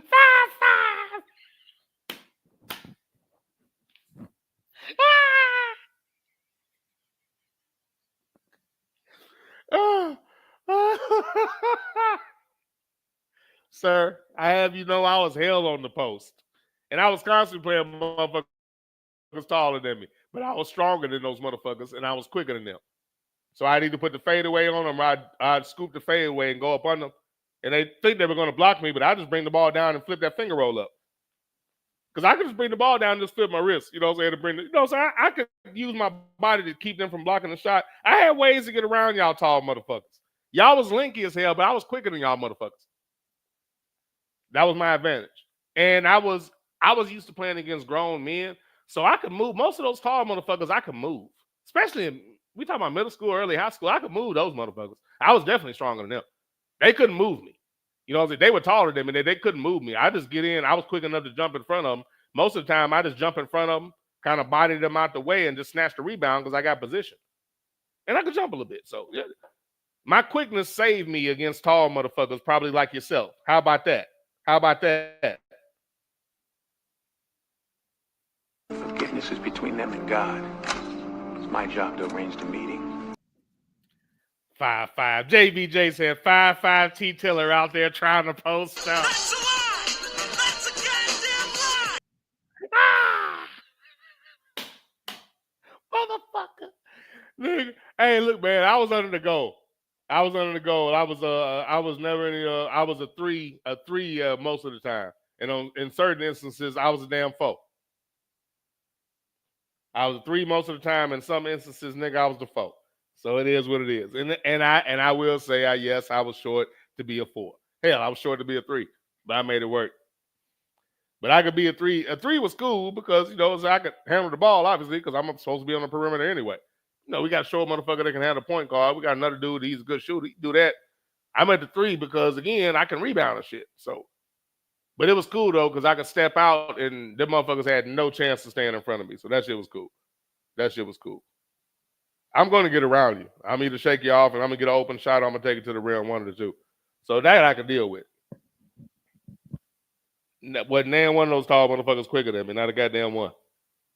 Sydney said, got my 2 posting in the paint brackets filled out. I expect to finish last and next to last as usual. Yeah, that's me too. I expect to finish last and next to last as usual. I'm debating if I'm doing 2 or not. I'm debating on that. Sydney laughing at JBJ. Don't laugh at JBJ. Sluggo said, Alabama State is in a dogfight, down 3 with just over 6 minutes left. Oh, I'm slipping. That's ball on now. Sluggo said, that little ass J strikes again. What happens? No, it's not that. There's something else going. I had to check on something. I almost ended the show abruptly. Sluggo said, I didn't want people to know what I use. I didn't, sir. I didn't want folks to know. It's unique. It's unique. Sluggo saying, quote, I didn't want people to know what I use. You hear you? I hear you. You hear you? I hear you. You hear you? I hear you. Okay, G5 is a group of 5. You're not hitting me with more gambling terms, are you, Sluggo? Stop hitting me with gambling terms. You know I don't understand that shit. You hear you? I hear you. If you start hitting me with gambling lingo, you might as well be speaking ancient Swahili. Struggling. Know what the hell you talking about? Struggling. Sidney Jackson said, great points, JBJ, because Auburn has players on their squad older than 5-year vets in the NBA. Older than 5-year vets. That's interesting. So everybody's doing the BYU thing. The BYU thing. Players older than a motherfucker. Okay. Interesting. These are the inner workings I would not be aware of because I don't watch basketball or round ball on a regular basis nowadays. Okay. Thank you for the information.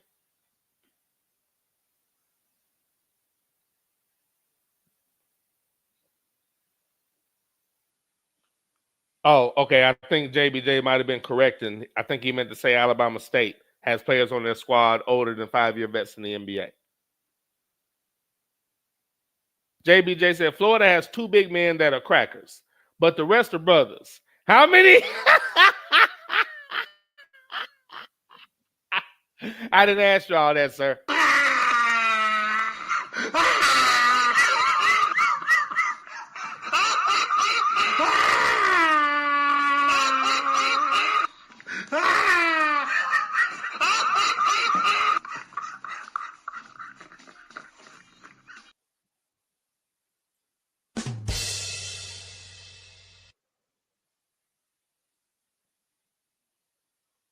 Sluggo saying congrats to Alabama State.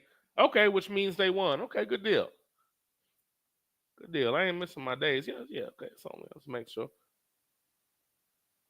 ABM said, wild Alabama State win. I bet no one takes them in the next round. Okay, cool. I obviously am not checking out the game. Oh, wait, I missed one. JBJ said, oh, what the hell? Okay, I'm sorry, JBJ. I jumped off your chat. I laughed at it and forgot. JBJ said, Florida has two big men that are crackers, but the rest are brothers. How many crackers did Ohio State have on their championship team?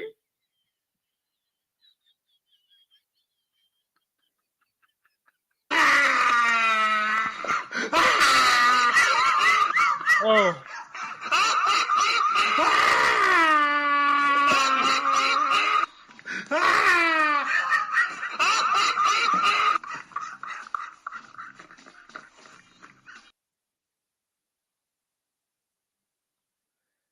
That's funny. That's funny. That's funny. That's funny. Okay.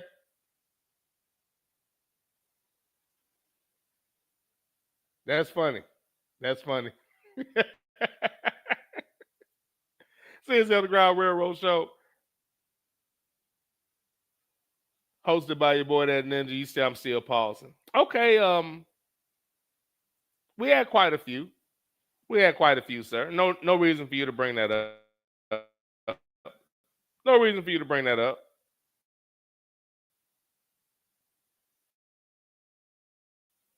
Sidney Jackson.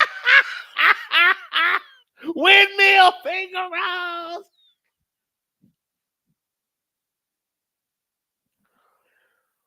Windmill finger rolls. Oh boy, that's funny. Okay, man. Y'all got jokes, boy. I tell you, this ninjas ain't shit, boy. Boy, I tell you, niggas ain't shit.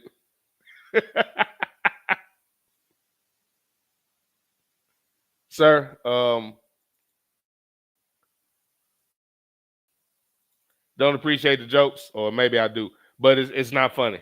Maybe I do appreciate them, but it's still not funny. Or maybe it is funny, but you're wrong, sir. You're wrong. Windmill finger rolls. Ninja doing windmill finger rolls in the post. That boy's got talent.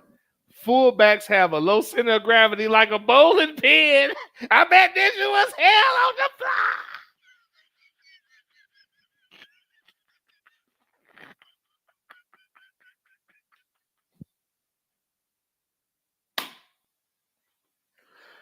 Hey, listen, do y'all want to see an example of getting a compliment and a joke thrown at you at the same time?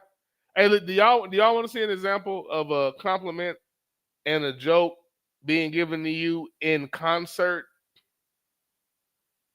We're going to read that again. And I want you to take into account how somebody can receive a compliment and still get chopped down at the same time. Watch how somebody can receive a compliment and get chopped down at the same time. Ninja doing windmill finger rolls in the post. That boy's got talent. Windmill finger rolls. I'm sorry, this shit funny to me. Fullbacks have a low center of gravity like a bowling pin. This nigga call me a bowling pin. Short and stout.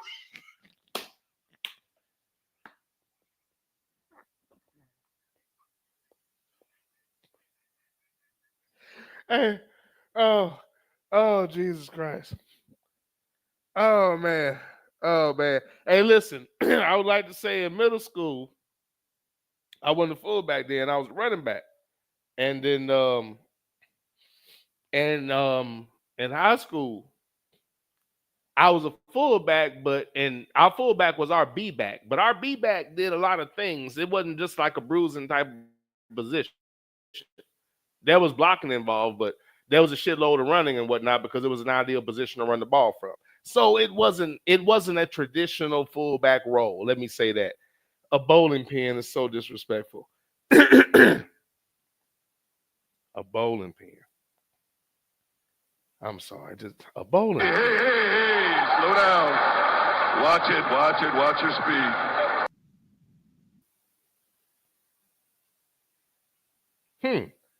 Can't believe I'm missing something like that. Okay, for now.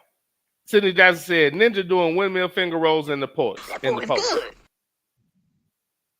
Fullbacks have a low center of gravity like a bowling pin. I bet Ninja was hell on the block.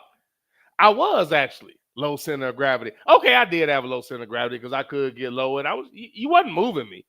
You weren't moving me. I wasn't going no goddamn well. Once I planted my feet, that's where I was going to be. That's where I was going to be. Motherfucker would get frustrated. Now, you might be able to get a rebound if you had enough ups and you could just reach over me or whatever, but you were not going to have the superior position. Worst case scenario, I was even up with you in the post. Worst case scenario. ABM said, here Twitch to go with this chat censorship. I think they focus on keywords, man. JBJ said, Sid Jack, y'all are funny. He really saying. You hear you? I hear you.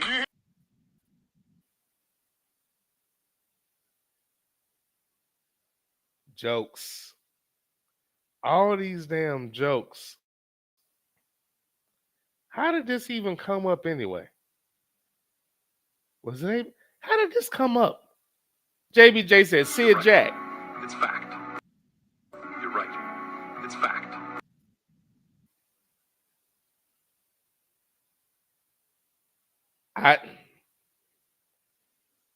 Broome is old as hell. I think that's the player for Auburn.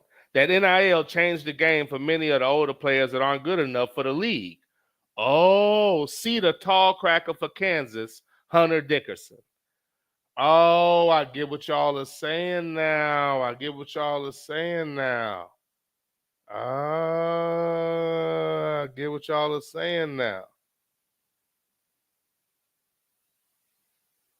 Oh, I see what you're saying.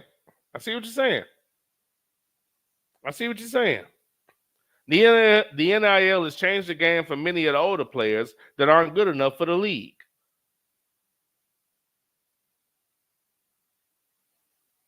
Including that tall cracker for Kansas, Hunter Dickerson. Man, you sorry.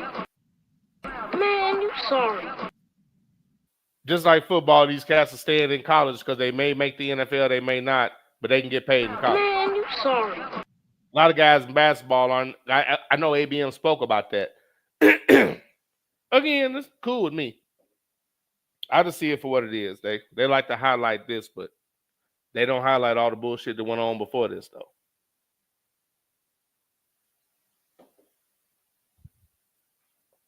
Now, if you want to say they're going to change it because there's nothing more than America hates than ninjas getting money, then of course, yeah, sure. But let's not act like they're doing the right thing. Not in my opinion. This is my humble opinion because I remember the alternative. Quick pause.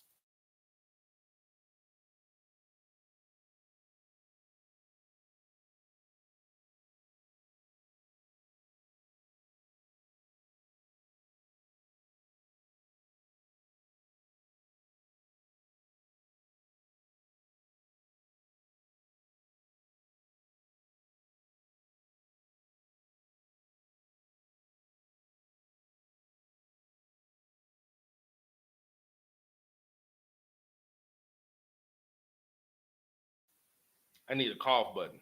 My apologies. Sydney said, ABM, what is the entry fee this year? I think it's 20. JBJ said, I hate how the chat audits my chat. And I hear people continuously saying that. And again, perhaps we'll try to go to YouTube and use that chat room. Maybe it's not as restrictive. But it appears we'll have to come to an understanding of that and just switch over to it at the beginning of the show. I tried to send out the alert on YouTube, and when I did that, nobody was coming in there, which tells me it wasn't working or it didn't go that well. So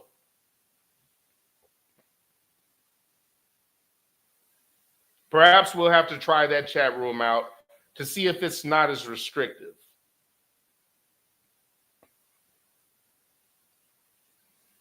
But what I think it is, from what I understand in y'all's description, keywords. There are just certain words, probably taken out of context at times, that they are censoring. So there are just certain words that they probably take out of context, and that's where the censoring is coming in, if I had to guess. Basically, there's certain words they won't let slide, even when there's certain words they won't let go. That's pretty much it. JBJ said, I hate how the chat room audits my chat. He's gay. And he is gay. And he's gay. And he is gay. A lot of auditing going on, from what I understand. Don't care for it, but again, that's one of those things we're adjusting to. Sluggo said, no, Sidney Jackson said, JBJ. Amen, preacher.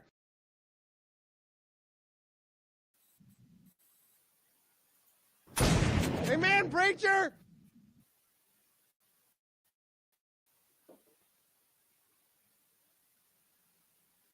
Oh, well, JBJ, I know what you meant. You hate how Twitch audits your chat. I know what you meant.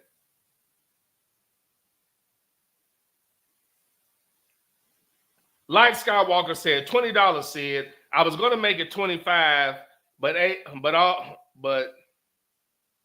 know ninjas are crying about the price of eggs. That well, if eggs are a mainstay for you, it definitely changed your budget a little bit. It definitely changed your budget. But again, you know, I'm in a position where I've never been in a position where I'm just consistently cooking for myself. That doesn't take a lot. Now I still can't make really a small meal. I make it smaller, but I really still don't make small meals for real. I'll just invite, have my sister and some of my nieces come over. I'm invite my other sister over. I still need to do that. I'm be inviting cousins over. I'm gonna do that all the time because I'm still gonna cook the same. But y'all come and get this. Especially if it's something heavy. I've noticed when I cook something heavy, before I would just eat it because I only make things I like. But if it's a heavy meal, I'm going to need to knock that on out. Otherwise, I'm going to invite people over. Otherwise, I'm going to have to hold that for another day or something. I'm not above freezing it. Freeze it, take it down, let it thaw, warm it up. It's just like it was. I digress. Where was I at? Chat room. Oh, okay. I got you, Sluggo. Sluggo said, not gambling terms, sir. You have the Power 5 and the Power 4. And the remaining conferences are referred to as a group of 5. Oh, I got you. Okay, that's on me. I'm fucking up. That's my bad. What do I have for that? Okay, that's on me. Who told you that? That's for me. Who told you that? I was assuming. Who told you that? Sluggo said it's not gambling terms. That ain't true. That's not true. Sidney said, ABM, you should have made it 25 with inflation being what it is. Pretty much. Sluggo said, Alabama State has a big bag Becky in the locker room. Huh? Really? Light Skywalker said, HBCU campuses have been flooded by the others, Becky's, Karen's, and Ken's. They have. Even at A&M, you can see the difference now. I see Caucasians proudly having A&M paraphernalia on their vehicle. Now, the foreigners and stuff that don't even want to fuck with us go to our schools and shit all the time because it benefits them, but they don't. And that's something I've noticed. Y'all notice these corner stores? You know what I notice about all these cats? And there are some exceptions. There are some.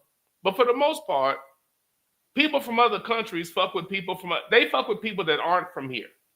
Like when they're in our neighborhoods with these stores, they usually have somebody else that's from somewhere else selling something outside, whether it be grilling or some type of food. It's usually somebody that's not from there.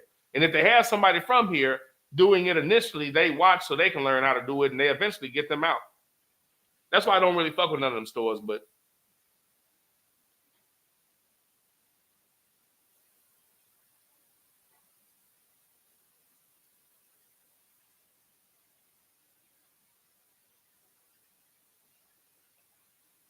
and again, forgive me for the pauses.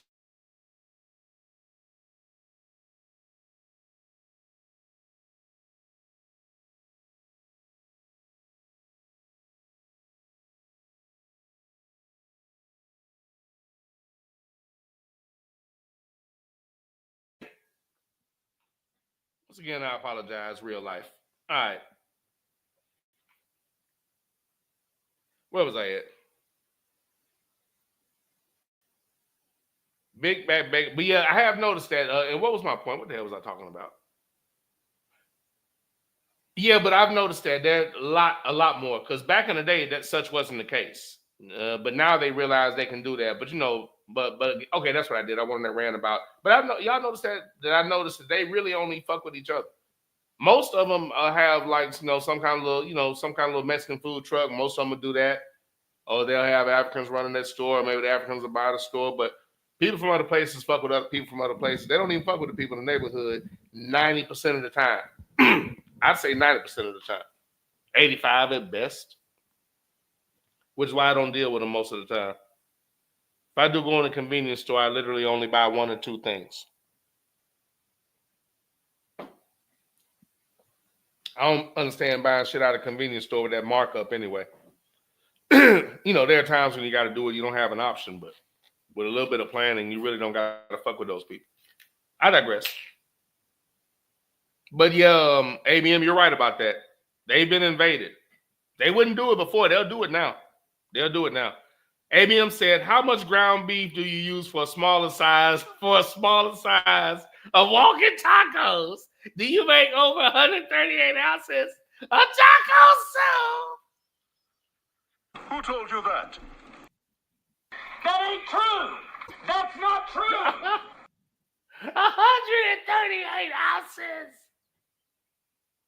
Who told you that? That ain't true. That's not true. Oh, that's funny, sir. That's funny. I have not made tacos since I've been here. I haven't made tacos. That would be something good to make one day. If I do it, I might even do it in I forget what they're called offensively, but you can take wontons and make like these little mini tacos. I might do that shit if I do it, but I haven't done that. But but again, to your point, if I do it, I don't have to. It's just me. I can get one little thing of the type of ground beef I deal with, high quality to a degree. I don't like a lot of fat in it. Hook up a taco mix the way I make it. Crush some tacos. I haven't had them in forever, man. That's not a bad idea, sir. That's not a bad idea at all. Can't remember the last time I had some tacos. So when I do my beef, when I have my beef that one day, that's the problem with beef because I want to do it one day, but I'm usually going to have leftovers. So maybe I'll just make a small amount and just eat a few of them and be done with it. But that's what normally happens. I'm noticing what my leftovers that I normally would want with the heavy stuff, I kind of want it, I kind of don't, depending. But tacos, I always crush that. But thank you for bringing tacos up, sir. I need to make some. I have not made tacos since I've been here.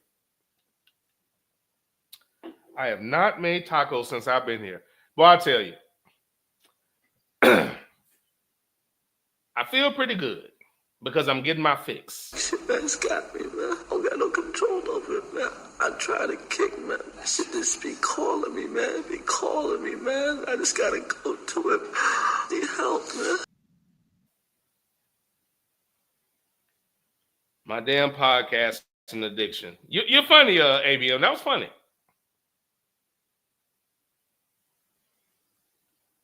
ABM.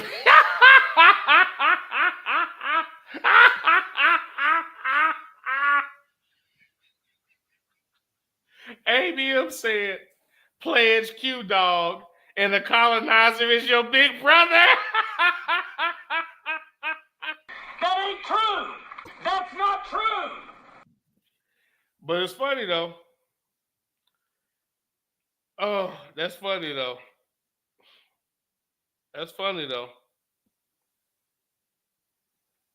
You're funny, sir. You're hysterical.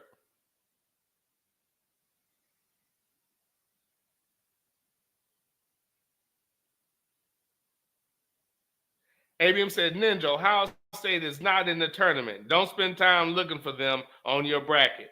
You're funny. I didn't need to hear all that. Again, but thanks for the information, because I'll be honest, I didn't know. I haven't watched college ball. I didn't know. Thanks for the information. We're not in there. I don't got to worry about that.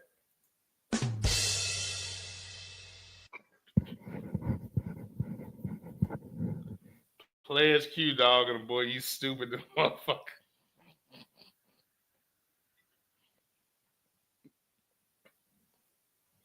Sluggo said, you might pay $55 for a carton of eggs in one of those convenience stores run by the others. You ain't never lied. Whoops. Sorry. Meant to go here. Amen, preacher. Sluggo said, Queen's barking, kick Nick out. That is funny.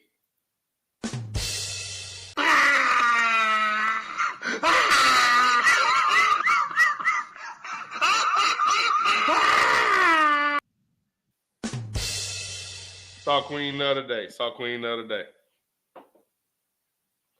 Avian said, I'm going to make my taco dip for the NCAA tournament starting on Thursday and peace on Friday. Menu still to be determined for Saturday. Nice, sir. Nice. I'm debating on what I have next, what I'm going to do next. I've been making meals with rice noodles. I've been using rice noodles like zucchini, peppers. That's mainly what I've used. I've thrown some garlic in there. And I've either done it with chicken or shrimp and rice noodles. I've been doing that with the little seasoning medley I use, using avocado oil for a little bit of a base. So I've been doing that a lot. I like rice noodles. I like rice. So any dish that has vegetables and some type of protein in it, that's me. But throw some vegetables in there, maybe some broccoli, peppers, zucchini, shit like that. Put that in there, along with a nice little seasoning, a nice little roux that the noodles or the rice can soak up. Throw a good protein in there, be it or throw some shrimp in there, throw some chicken in there, something like that. I'm good. I'm sorry, my microphone was out of place. I think y'all can still hear me though. But I'm good. Like that always works for me. From the first time I had a dish like that, I've always liked it. So I've been making variations of that since. That works for me. Always has so. And I discovered these rice noodles. I figured out how to cook them. It's super quick. It's almost like the rice if you're gonna put them in a dish and fry them and kind of make a little stir fry. It's better to cook them the day before.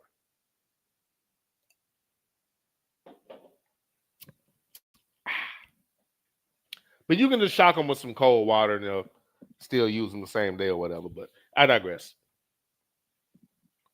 AB, that's a good question. I don't know, but since you brought that up, I'm thinking about making some little taco cups and those little wontons, making a bunch of the wontons, making some little miniature taco cups. But even though those are enjoyable, that is a little bit of work. So as opposed to doing that, man, I'll probably just end up getting those big block tacos you can really fill up. You don't need about 2 at a time, maybe 3 if you're really feeling it.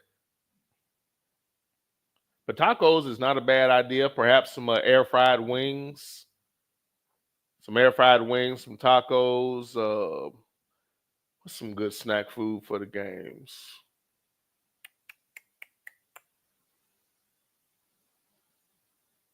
Let me stop. I'm not going to get on the food rant. I haven't even done half of this football. Let's get to the bottom of this chat. ABM said, question, how long can you keep eggs before they go bad? That's a good question, man. I'm not a big egg person. Even beforehand, I was never a huge egg person. I take that back. After giving up pork, I wasn't a huge egg person because I did egg whites.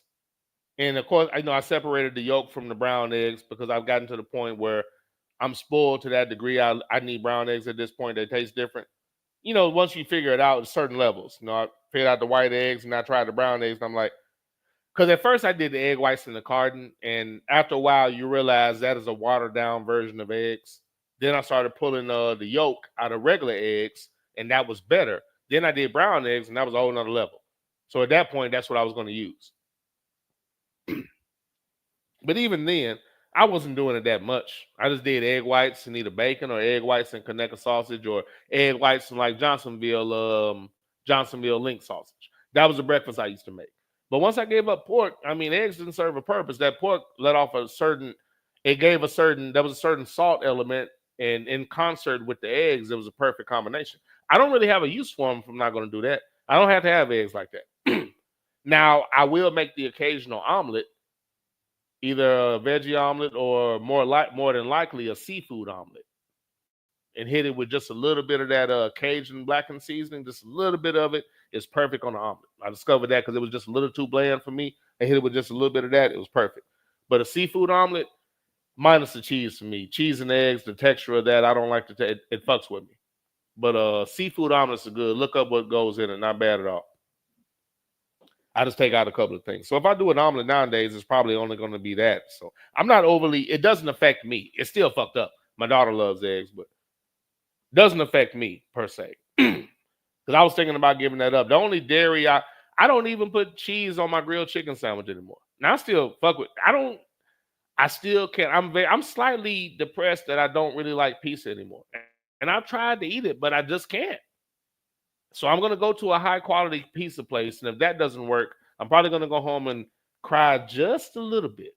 Because that was one of my favorite meals ever. And I can't remember the last time I had pizza. Every time I've ordered it, I can't eat anything you order. I've tried. I haven't finished any of those I've ordered. I haven't came close to finishing it. And you have to understand who you're talking to. I don't waste food. I don't eat things I don't like. Like if I order some pizza, I'm going to eat it. I like pizza. I find myself eating the wings and just looking at the pizza.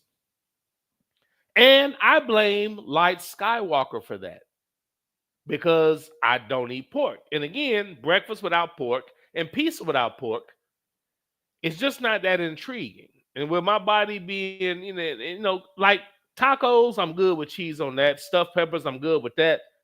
But the pizza thing right now isn't working out. I'm having to get creative with when I do pizza. So I'm going to go to like mellow mushroom because if mellow mushroom doesn't work, because that's where I was going when I was doing that hardcore pork shit before I decided to leave it alone.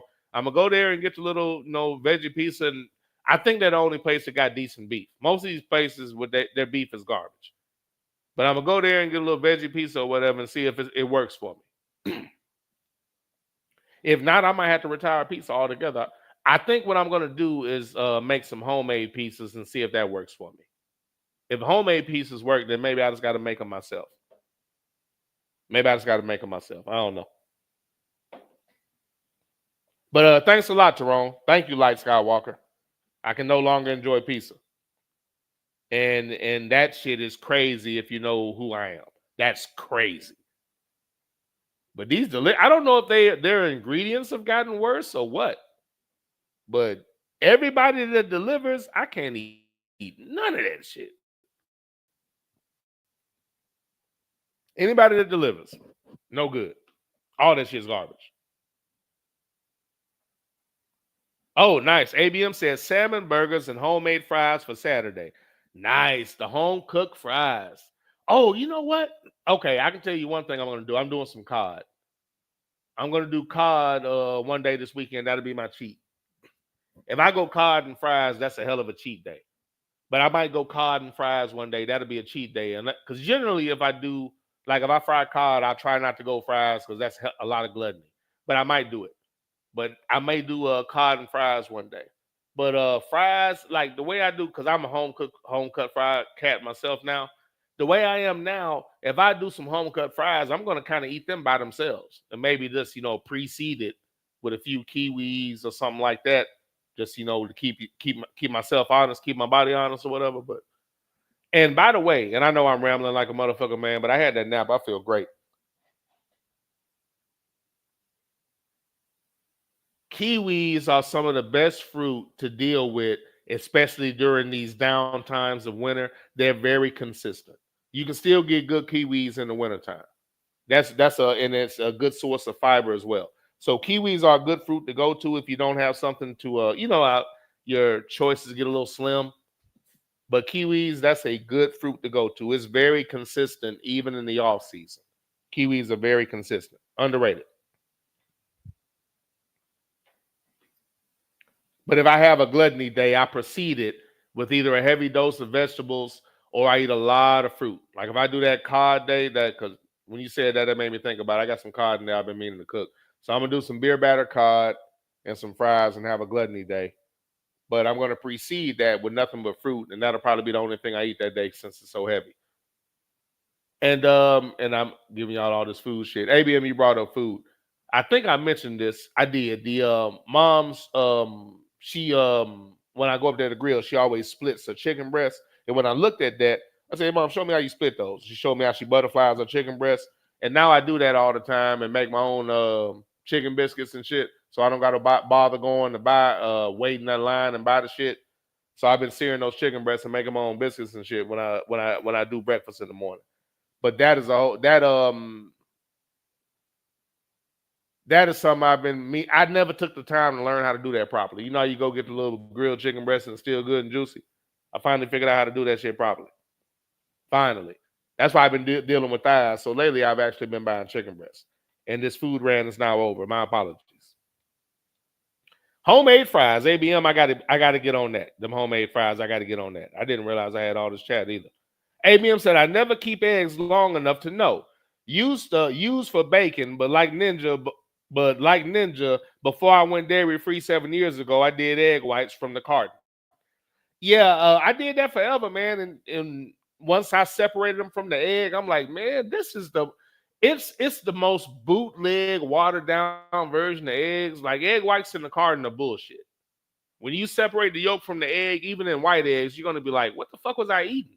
And when you go brown eggs, you're gonna be like, white eggs are bullshit. It's one of those things to where after you do it, it's hard to go back. It's like you've had Welch's grape juice, so you can't accept any other. I don't know another brand is decent. I think one time I had some Juicy Juice and maybe it worked, but most other brands and grape juice are garbage. And I know that's me bringing up grape juice again, and I got to go buy some more because I drank the rest of mine yesterday. Grape juice is still great. I've liked that shit since the beginning of time. It still tastes great. Sydney said, Ninja, have you ever tried a pizza with beef or turkey pepperoni? Turkey pepperoni. Turkey pepperoni. Oh my damn. Those two words being put within the framework of the same sentence is very disturbing to me. Turkey pepperoni. Oh my God. Turkey pepperoni? Okay, I mean, that exists. Who told you that? Okay. No, I've never had turkey pepperoni, sir. But considering that I don't like any of those turkey substitutes, I can't imagine I'd like turkey pepperoni. Excuse me. I may give it a try. Now, are you telling me they have that like in restaurants, or that's something you make when you make a pizza at home? Surely they don't offer that in restaurants, but no, sir. Generally speaking, I don't like turkey substitutes. I love turkey. But for me, if I'm going to try to do better, I'll just eat vegetables. Because I could eat rice noodles and just throw broccoli, peppers, zucchini, maybe even another vegetable in there. And I could eat that and be just fine. I'd rather do that than put in turkey this or turkey that or impossible this or impossible that. I'd rather do that. But most of the turkey products I've tried, I don't like any of them. I don't like any of them. I even tried the beef sausage. I made some jambalaya and I tried the beef sausage. Not a fan. I tried it. It didn't mess up the meal, but it did not enhance it. And what I ended up doing is I just fished all the motherfuckers out of there and threw them away. And I just ate the meal with chicken and shrimp, and just took that out. But yeah, I tried the beef sausage, see if I could substitute it. Fuck it, I just won't eat sausage anymore. I guess me and sausage are done because turkey sausage, I can't do that. I tried beef sausage, not no, but hell no. Now turkey sausage is way worse. It's more cardboardy. I know that's not a word, but I'm trying to tell you how much I hate it. It's very cardboardy. That's what I think about turkeys. Cardboardy than a motherfucker. It doesn't omit the flavors and it doesn't omit the flavors and the juices that pork sausage does that enhances a meal. So it serves no purpose. And beef sausage had this weird taste. No, it didn't work. Now, it didn't mess up the meal or anything, but I was good. Now, know that somebody else tried it and they was like, this is good. I like the beef sausage. I was like, if I would have known, I would have left it in there, but I fished them motherfuckers out. I was so disgusted with that, I just fished them bitches out. And, maybe they work. I didn't put many in at all, just one link. But nah, man. Nah, I'm good on that. Now, I'm good on that. It didn't work for me, so I won't be doing that anymore. I guess just certain dishes like that dirty rice and stuff, I guess I just can't do it anymore. I'll make it for other people. Because that dirty rice doesn't taste the same without the pork element. So I'll make it for other people, but I'm not going to eat it. It doesn't taste the same without pork. It really doesn't. I can admit that. It does not taste the same. I tried it. This shit don't work. Yeah, I tried that beef sausage, bro. Nah, doesn't work for me. Does not work for me. Sydney said, I may eat an omelet a couple of times a year. Eggs are the only good for bacon. Oh, there it is. I don't really got to have them. I don't miss them, especially without pork in my life. I don't miss them at all. And I don't bake because I don't do sweets, so I don't need them for that. But an occasional seafood omelet, I'll do that. And it's still going to be egg whites. But a seafood omelet, and again, this is a seafood omelet is for me. Egg whites, spinach, shrimp, crab meat, red and green peppers.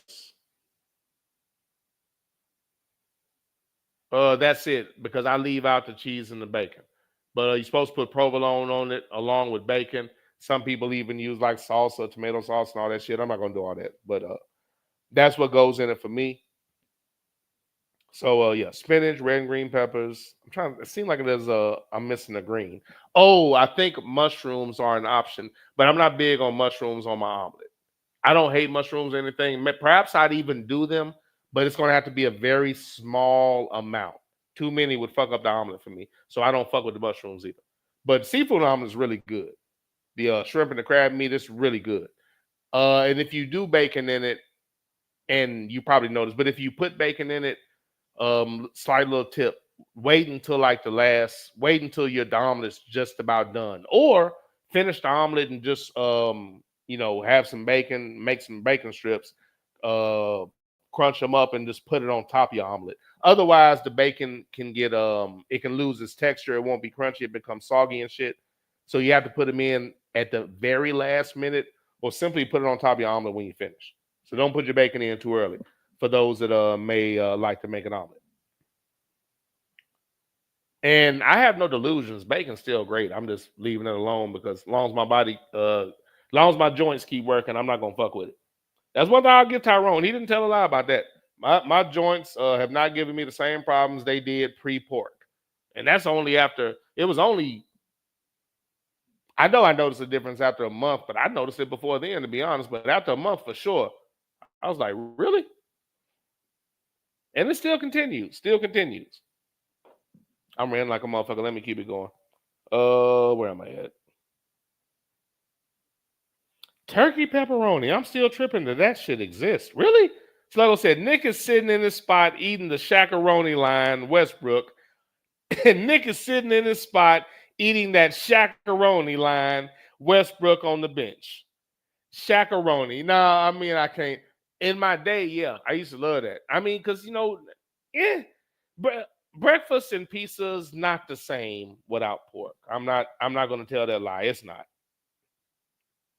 Sydney said the pizza ingredients have definitely gotten worse. Man, preach on that.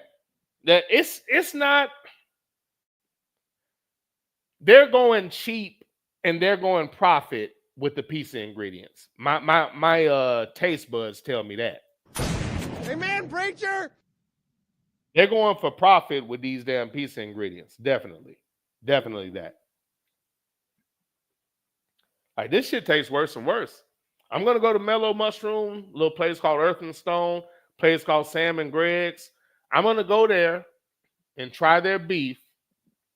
Hopefully they got good beef. I might even ask them. I might just leave it alone. I might just get the thing is, I could enjoy a good pizza and I probably wouldn't even need a big one now, the way this is going, but I could do it with like red and green peppers. I could do a pizza with red and green peppers, spinach, maybe some mushrooms, as long as they don't overdo it. But the problem is, for some reason, most of these places, or a lot of these places, don't have real red peppers. I only know one that does, and maybe I need to go there and get a pizza. But they get those damn red peppers that are in a fucking jar or a can. I hate that shit. Get them just like the green peppers and cut them bitches up. Now, if they have that, I can do a pizza with red and green peppers, spinach, and very light mushroom. I could do that. I'm trying to think, is there anything else I could get on it? I could do that, especially if they have beef. Now, the other thing I can get on it that some places have is steak. So that's what I've been doing because just the beef has been garbage. Whatever their beef is, that shit's been garbage. So some places I can do the steak. So that's really has become my option with pizza because I can't do pork. So I can either go vegetarian or I can get some steak on. But I'm good with a pizza with red and green peppers. If these motherfuckers have real peppers, cheap motherfuckers getting those damn peppers out of the jar, the soft ass shit with that, it doesn't even taste right. I can't stand that shit, man. Stop it. Can't stand it. I think I'm going to try to make a homemade pizza and see how I like that. Because the last time I did those, I loved it. ABM said pizza in the South is no good. It's not good. It's not their specialty. ABM, I can't argue with that. Amen, preacher. Do this, but I got to give them a bomb drop. Hey, listen, when I go up north, and maybe I'll try it, because last time I went up there, and this, okay, I'll say this before I give you this bomb drop. Even the bowling alley pizza up north is fire. Generally speaking, the first thing we used to do to break the habit of eating the Thanksgiving food was get some bowling alley pizza. We ordered 2 bowling alley pizzas and go get that shit to go, or go up there and bowl and get some pizza. Now, of course, I grill. Now I'm grilling on Friday, so the grill food is what breaks it. But last time we actually went bowling last time. So me and T been bowling, so we went up there and whooped everybody's ass and bowling right quick. But I ate like 2 or 3 orders of fries because I didn't want to get a pizza. I didn't want to play with it just because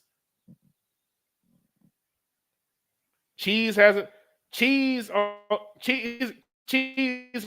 been working for me. Like if I've been drinking, I'm not going to eat pizza, and that never was a problem for me. And maybe now that I'm taking probiotics on a regular basis, it won't matter. But if I've been drinking, I'm not eating pizza. I'm not eating that cheese. I'm not doing that cheese tomato sauce combination. If I've been drinking, not doing it. Not doing it. And if I'm bowling, I'm probably drinking some. So I'm not going to do it. And that never was a thing, but I've noticed I can't do that shit anymore. And I'm not going to test that shit again. I was like, really? Really? So I guess that's some of that getting older shit. I didn't even eat the bowling alley pizza because I was scared of it. I was scared of that damn pizza. I'm like, I'm not doing that shit. But you're right about the quality of the pizza. Pizza's much better up north. I would never argue that. I don't care where you at up north. Pizza's better. It's better up north. Even bowling alley pizza is pretty good. But yeah, pizza is definitely better up north, man. That shit's not even close. Not even close. And again, my favorite pizza place down here doesn't exist anymore. And once they reopened it, it's not the same. It's not what it was when I was growing up. It's not. They have the name, but they're not the franchise I grew up with. It's a local franchise, has nothing to do with the rest of the world, rest of the United States. It was just what I grew up on and I liked. And once they went away, I didn't have a number one pizza option. I've never been a Pizza Hut fan. They're very inconsistent. Like the thing that I used to like from Pizza Hut wasn't even the pizza. When they started serving those pasta dishes, they used to come out smoking ass hot. Those were actually good. But I've never been the biggest fan of Pizza Hut's pizza. That was one of the most inconsistent, or they're one of the most inconsistent franchises I've ever dealt with. Now, if you like bread, you probably love Pizza Hut if you like bread. They give you a lot of fucking bread. They give you that.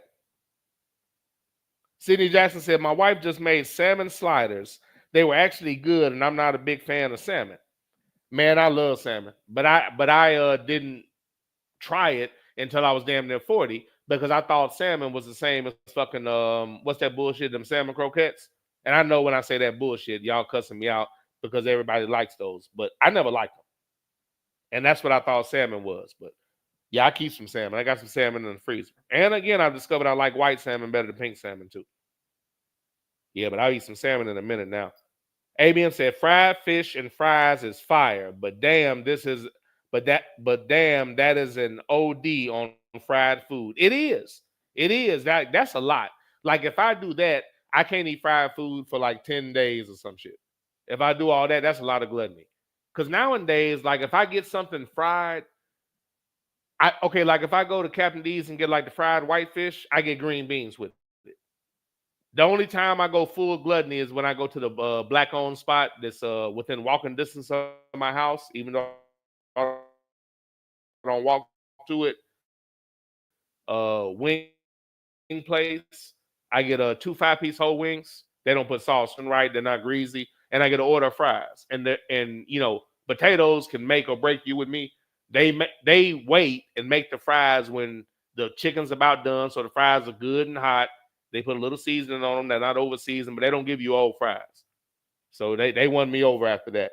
But that's the only time I get all fried food. It's like on Friday, that's my cheat day. Sometime I go there and I'll get a damn 5-piece or a 10-piece wing, and I'll get a large fry. Now I don't eat all that shit in one sitting. I eat the large fry and I let the wings sit and I eat them throughout the night or whatever. But I'll sit there and eat the whole fucking fry because I'm a potato head, and that's my gluttony. But I won't. At best now, I'll do that once a week, which for me is good. If I only eat fries once a week, that's really good because that was always the weakness. I found a way to sneak in some fries. And if I make home, okay, basically, I'm sorry for ranting, but when you brought up all that fried food, nowadays, dude, if I make fries, that's probably all I'm going to eat. Because I can't eat an order of fries and something else because I like fries too much and I'm going to make too many of them. So if I make some fries, I'm going to make an order of fries, I'm going to eat the fries and eat some fruit before I do that, just to keep, shit, what I'm saying, legit.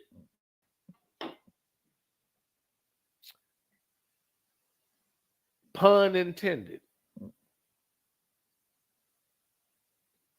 But yeah, I try to break it up. Like if I do fried fish, I usually try to eat some greens or something, or I'll just eat the fish and eat some fruit and I don't bother with a carb. But I may do that. You know what I'm saying? Because I can do the fries and eat like 1 piece of cod with it and kind of stretch that throughout the day. Maybe just keep making small orders of fries and don't overdo it. But as ABM knows, when you do some of these little devilish, evil-ass fucking diet plans he puts you on, it shrinks your appetite. It shrinks the hell out your appetite. I don't eat like I used to. I can't even do the shit, even if I wanted to. Yeah, but fish and fries is great. And I'm patting myself on the back for being able to go to Captain D's and not get fish and fries. Like, generally speaking, if I'm going to bother to do that, I'm going to get my little white fish and I'm going to get a double order of fries and I'm going to crush that shit and go on about my business. But I'll just get the double order of green beans. Now, they do have good green beans. Captain D's actually has good green beans. So I'll get a double order of green beans so I can I feel better about eating 2 pieces of fish. And I will say most of the time I take the other piece of fish with me because the white fish, they actually give you the whole piece as opposed to that little half thing. So if you order white fish, they give you a whole piece. Keep that in mind. As far as fast food, I mean, Captain D is not the worst thing to get. I don't do much fast food. But if I do, it's usually something like some Captain D's or I don't know. I guess you could call that home spot that home spot there. But homie he does good with them fucking wings.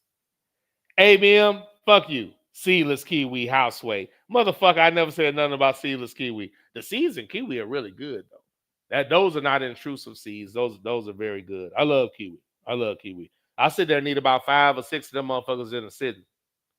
Which you might want to take a probiotic if you do that. You might want to take a probiotic.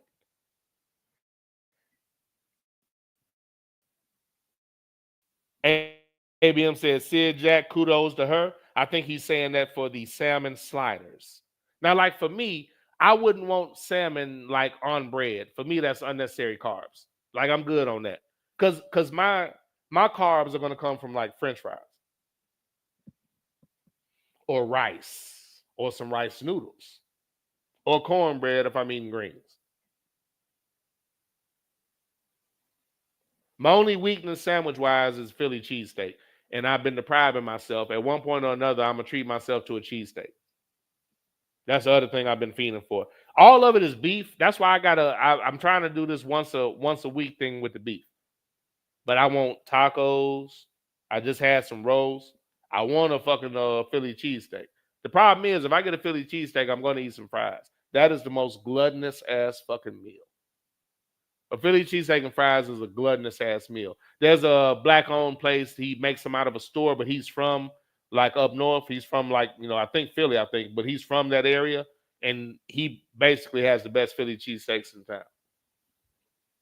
So I'm gonna make a trip down there, but that's gluttony too. That's gluttony too. At this point, basically, if I get something like that, I eat the fries and I save the sandwich for later. But eating all that in one sitting, man, if I do that shit, I'm gonna have to get up and walk around, or my black ass is going to sleep. I can't eat that much food in one sitting anymore, man. That shit will put me to sleep. ABM said, Mama, how do you open the bag of Doritos so the taco meat and cheese lay perfectly on them on your walking taco? Hey, listen, if I make some tacos, they're not going to be walking tacos. It's going to be traditional. I'm probably going to get some shells. I may even go soft shell. I may go street taco. You know, you can get the really small ones and make your own street tacos. I may do that. But I would replace the cilantro with like green peppers or some shit. I don't like cilantro, man. I don't need that. That taste doesn't that food chemistry doesn't work with me in a taco. I don't understand the cilantro thing. It does not work for me. I do not understand. You're funny, ABM. But I'll say this. Because I don't eat it all the time, if I do tacos or taco salad, it is great. And walking tacos, for me, man, I love that shit. I ain't gonna lie to you, bro. Like, I could make them again, truth be told. If I wanted to do that and just make some, but there's no need at home. I got bowls and plates, you know what I'm saying? But I wouldn't hesitate to eat some again because I don't do that all the time. So when I get on them, man, them motherfuckers are good. Real good.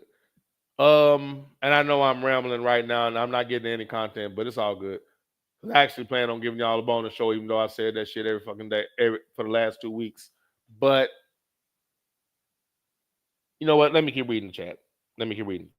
Where was I at? ABM said Ninja might be the only grown ninja that still drinks grape juice. Hey, if I am, more grape juice for me, nigga. That's fine. Yeah, on days, especially if I'm bullshitting and I haven't had the proper vegetable content or I don't have any fruit, I'll drink a couple of glasses of grape juice. But if I don't have any fruit, I'll drink some grape juice to compensate. Or if I'm having a bullshit day, like if I'm going to do that cheat day with the wings and the fries, if I don't have any fruit, I'm going to drink a grape juice with it or drink some beforehand. So it's kind of an equalizer if I'm on some bullshit. Or if I'm eating just a rice dish that I didn't even fry, but it might not be heavy on vegetables, grape juice. It's a good countermeasure. And it's healthy, and it's one of the best substances on earth. Who doesn't like grape juice? Seriously. Shit's great. Now, my mom doesn't like it, which is wild. Is it the grape juice? She doesn't like pineapples. But I don't think she likes grape juice either. No, it's TSA that doesn't like grape juice. She definitely did not get that from me.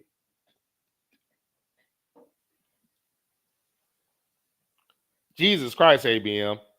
You're talking about me drinking grape juice? Okay, listen to Light Skywalker.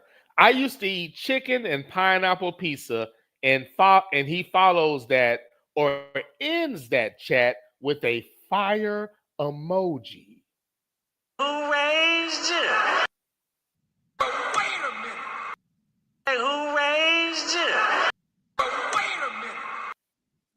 What? Nigga, please.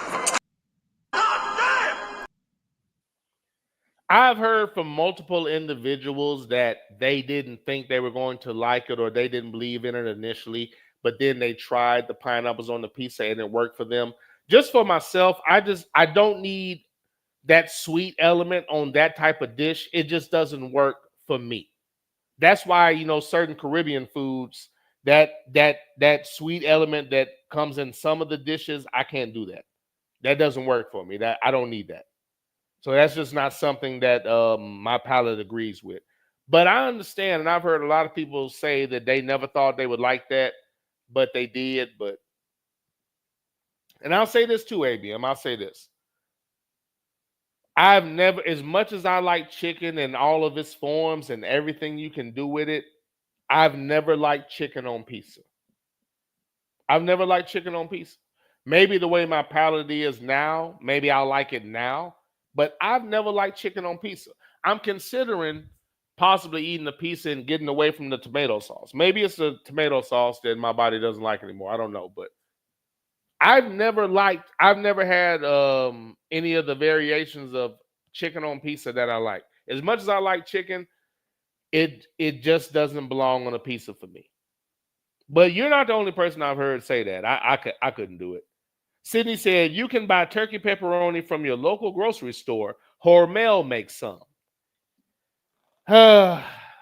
Man. Okay, tell me this honestly. How close is it to real pepperoni? Because if it's some bland cardboard tasting version, there's no need for me to waste my time, my money, and my fucking digestive system on this. Does it taste anything like real pepperoni? Be honest. Sydney said, plant-based sausage is good. Not for me. I've had it several times from this black-owned spot in Memphis. Butterball turkey sausage in the tub is good. Okay. In the tube, I think he's saying is good. Butterball turkey sausage. Okay, man, it just doesn't work for me. But if it works for y'all, man, I'm happy. Good deal. At this point, I just won't have sausage anymore. And to be honest with you, I don't like the taste of it anymore. Thanks again, Light Skywalker. Thank you. I don't even like the taste of sausage no more. It's too fucking salty. I can't remember where I was at, but the last time I righteously, when I called myself doing my cheat and I had some Connecas or whatever, I was like, these motherfuckers are too salty. This bacon is too salty. This doesn't work for me. I couldn't do it. I lost my taste for that. I lost my taste for it, so I'm good. I've tried those substitutes, man. They just don't work for me. And what I would say is I'd rather just have a cheat day and eat the real thing. But at this point, I'm good. If I don't care about, if I can make 10 slabs of ribs and not eat any of the damn cutting them up and, the little piece fall off to the side, and I'm not concerned about eating not even one little speck of it. If I can do that, there's no need for me to break my pork streak on anything else. If I can do that and not eat bacon, I'm good. Between ribs, bacon, and fried pork chops, if I'm not concerned about eating that, fuck the rest of the pork. I'm good. Fuck the rest of it. If I can stop all of that, I'm not letting the rest of this shit fuck up my streak. Because not eating bacon is amazing. Not eating a fried pork chop is incredible. Remember I told y'all last time I tried to eat some fried pork chops and my stomach started fucking turning? Damn you, ABM. Pescatarian Nazi motherfucker. ABM said it doesn't enhance the flavor and the health issue that plagues our community, so I can't eat that. Okay, I feel you, dude. I feel you. I don't need it anymore either, but I can't lie about what the flavor of it did for that dish. It enhanced the dish that I made. It definitely enhanced it. Made it taste much better. Can't lie.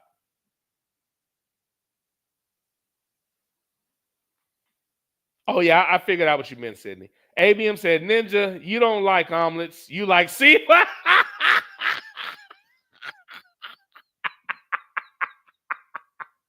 ABM said, Ninja, you don't like omelets. You like seafood. What? Nigga, please. It's a big egg. Look, I do like 3 eggs, man. It's like 3 eggs. Sometimes even 4 because I'm doing egg whites. So for me, I do 4 because it's egg whites and it's less. So I do like 4 eggs so I can get the egg white. And you know what? Sometimes, and I got to be careful because sometimes I end up making them really big because I got to watch how much shrimp and stuff I put in it.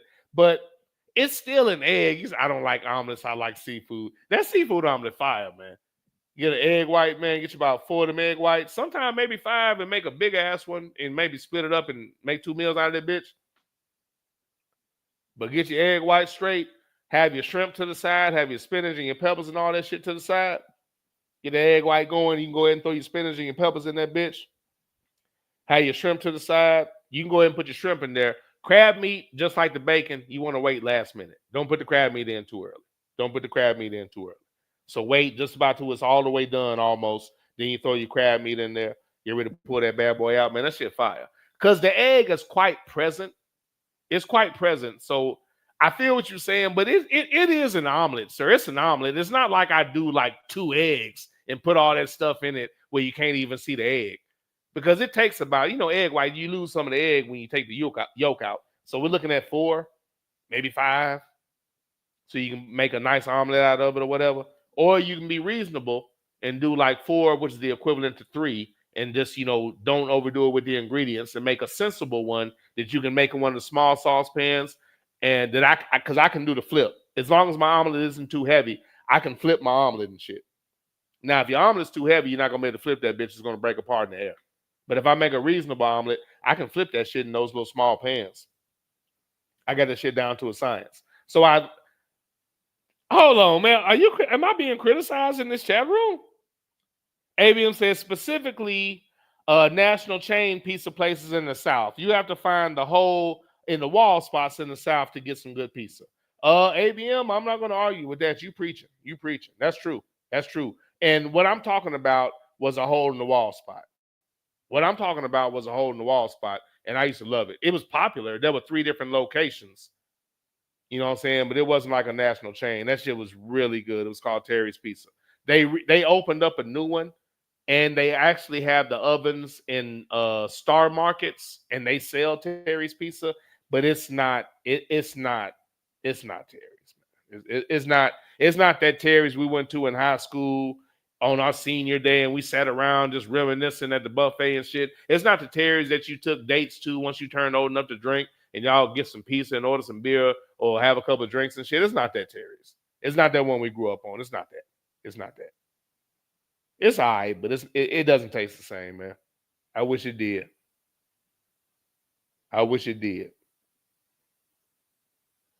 Honestly, man, it doesn't matter what pizza I eat now. I got to take a culturelle before a pizza is going to be like, watch this, motherfucker. Basically, that's most of the stuff I stop eating when my body is like, hey, man, we done with this. That's why I leave most things alone. Because my body's like, let it go. You done, homie. Where was I at? And why was I reaching for this? But yeah, the hole in the wall spots, ABM, preach on that. Amen, preacher. JBJ being disrespectful in this chat room. Unnecessarily disrespectful. And I'd expect more from you, sir. JBJ says steak on pizza with question marks and exclamation points. Who raised you? You never had a Philly cheesesteak pizza and just tell them to leave that bullshit white sauce off or whatever?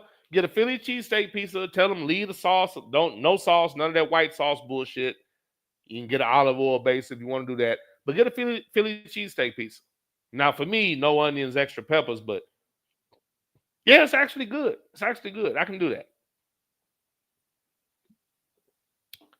Now, if I don't do that, most of the time the beef is not quality, so I have to go veggie pizza because I don't eat pork. And you can only go veggie pizza if you go to a quality place because you will not like it. Pork hides the flaws of a lot of these places. When you can put pork all on the pizza, you're not noticing that the quality of the other ingredients is just so-so. But take away that pork, you'll really see.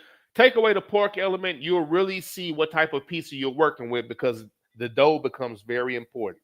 The sauce becomes very important. The quality of the cheese becomes very important. The freshness of the vegetables becomes very important. Taking the time to cut them properly becomes very important. I've seen so much inconsistency with the way they cut vegetables, man. You gotta have some type of consistency with that. You can't put them on at the very last minute to where they didn't cook at all and they're crunching loud as hell. That's not. But then again, that's probably some South shit. But at any rate, JBJ criticizing steak on pizza. I don't appreciate that, sir. Properly made, that's good. JBJ said steak on pizza Who raised you? Brilliance is the best brilliance is brilliance. After that, he said, born not from someone ignorant. You're saying this because of steak on pizza? Yes, a Philly cheesesteak pizza is good, sir. Yes. Sidney Jackson said, facts, ABM. All the chain places in the South are subpar to terrible. Again, facts. Every time I order a pizza, the last 3 times I ordered pizza, maybe 4. Us, you son of a bitch. Ordered Marco's, which is probably as good as it's going to get when it comes to delivery.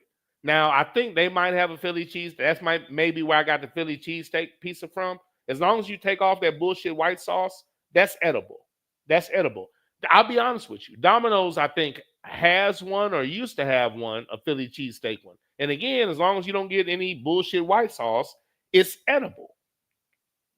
But when I order pizza now from Marco's, you know what I always ended up doing? The last 4 times. And generally speaking, and keep this in mind too, I used to have pork cheats, and pizza would be my pork cheat, and so would breakfast. I was still putting pork. I was doing my pork cheat and couldn't finish the pizza. So there was pork on it, I still couldn't finish it. The only thing I ended up doing was eating the wings. I do the same thing every time. I just eat the wings.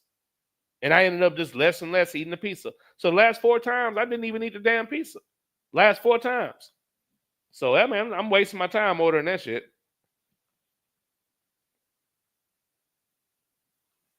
ABM said, JBJ, Marco's has a Philly cheesesteak pizza that was fire when I was in Tampa. And that's what I'm talking about. That's what I got. Now, minus the white sauce, but that Philly cheesesteak pizza is good, dude. It's good. Trust me. ABM said, Domino's has pasta dishes now. For real? Domino's has pasta dishes? I don't know. It's a fucking setup. It's a setup. It's a fucking setup. Sidney Jackson said, last time I ate Marco's, I got sick as a dog. See, I mean, it gets dangerous, man.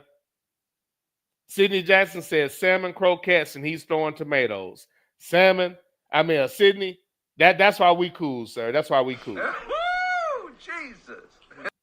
I never liked croquettes. I never liked that. When I used to walk in the house, because, you can smell it. I'd be outside the front door. I open that door. I'd be like, I look at mama and say, salmon croquettes. She'd be like, yeah. I'd be like, you making fries? She'd be like, yeah, okay. I'd be like, I eat the fries. You don't like croquettes? I'm like, mama, stop it. You know I don't like them croquettes. Be playing. What my mama was really telling me is that she knew I didn't like croquettes, but this is what she was really telling me. It's my house. You know what it is? And if you don't like it, you get the fuck out.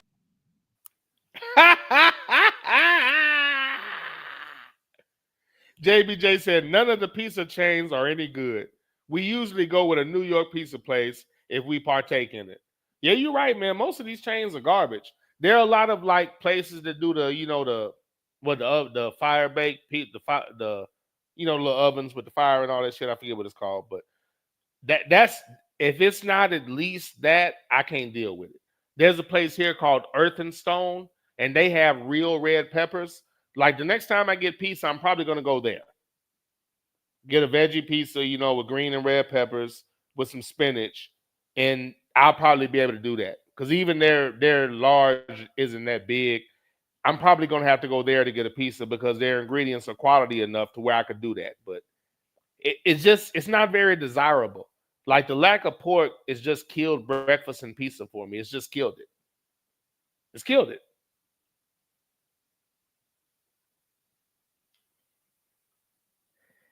I haven't had one in so long. I really want a pizza, but I don't want to get another pizza I don't want. So I'm trying to figure out where I'm going to get one. Yeah, salmon croquettes are garbage, sir. ABM said, white salmon, this ninja hates dark meat. Well, I mean, generally speaking, until I really, started cooking with chicken thighs a lot, I didn't do much dark meat, and now I know how to split my chicken breast or butterfly them. I'm back on my chicken breast now, so chicken breast and wings are still my favorite pieces. I will cook with boneless chicken thighs. I will grill them. I will grill those.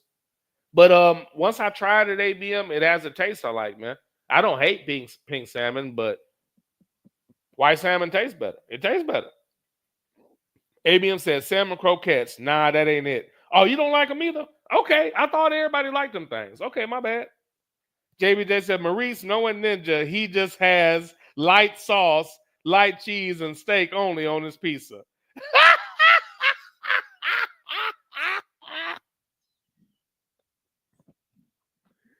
Knowing Ninja, he just has light sauce, light cheese, and steak only on his pizza. Oh, sorry, that's not right. That's not true. That's not true. That's not true, sir.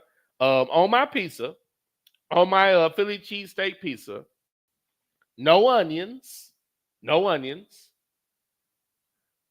Generally, no onions. And the way I am now, I don't get extra cheese anymore. So no onions, extra peppers, and most of the time I'll go ahead and get extra steak. But I go no onions, extra peppers, extra steak. I no longer do extra cheese because me and cheese, we still rock with each other, but not the way we used to. But not true, sir. But no onions, yeah. I make sure there's no onions. First thing I tell them. Oh, I'm sorry, I almost forgot. And no fucking white sauce. No white sauce. So no onions, extra green peppers, extra steak, no damn white sauce. And that's how we do it with the Philly cheesesteak pizza. Now, that's probably the only thing I could order. That's probably the only thing I could order.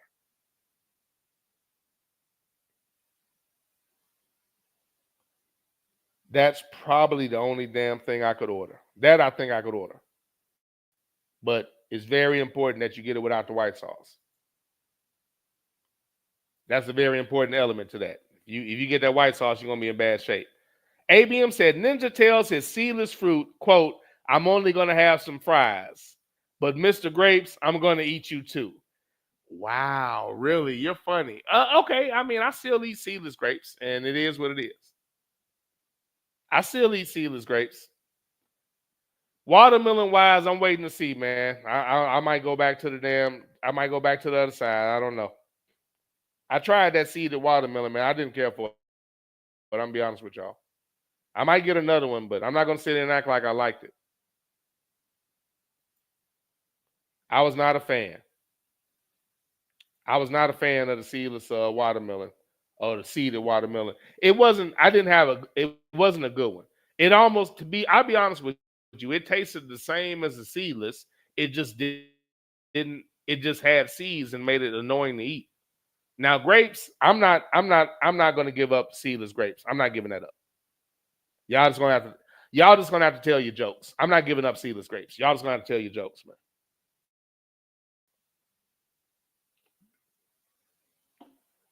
You're gonna have to tell your jokes. I'm not giving up. I'm keeping those. But yeah, ABM, if I'm gonna do if I know I'm about to cut up 3 or 4 potatoes or 5, which would be really gluttonous, if I know I'm gonna do that and I'm about to make some fries and some peanut oil, I'll precede that with some fruit and I'll crush those fries and try my best not to make some more. Because that's the thing about stuff like that, it's addictive. I'm still a potato head. I still love fries. I mean, there's nothing better than a good order of home fries. It's to the point now I don't like to buy them. That's why I'm very particular about places I get fries from, because I don't like people when they mess them up. That black-owned spot right across the street, they don't mess up the fries. I can deal with them. They got high-quality potatoes. They don't mess them up. They cook them fresh. Before they give it to you, they open it up, let you see it, let you know they're not on bullshit. I'm straight with that. So I'll patronize them on Fridays and get them some bread.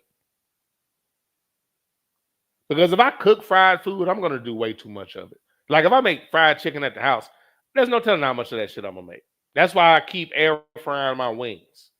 Like the air fryer saved me, dude. Really, I don't, outside of like going to that black-owned spot, I really don't even fuck with fried chicken like that. I just air fry it. Or I do some thighs, or I sear some chicken breasts that I butterfly, but I don't fry them.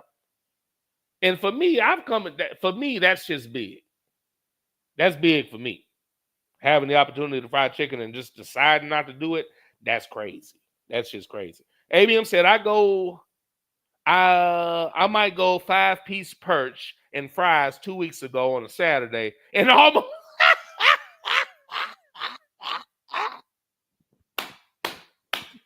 I understand.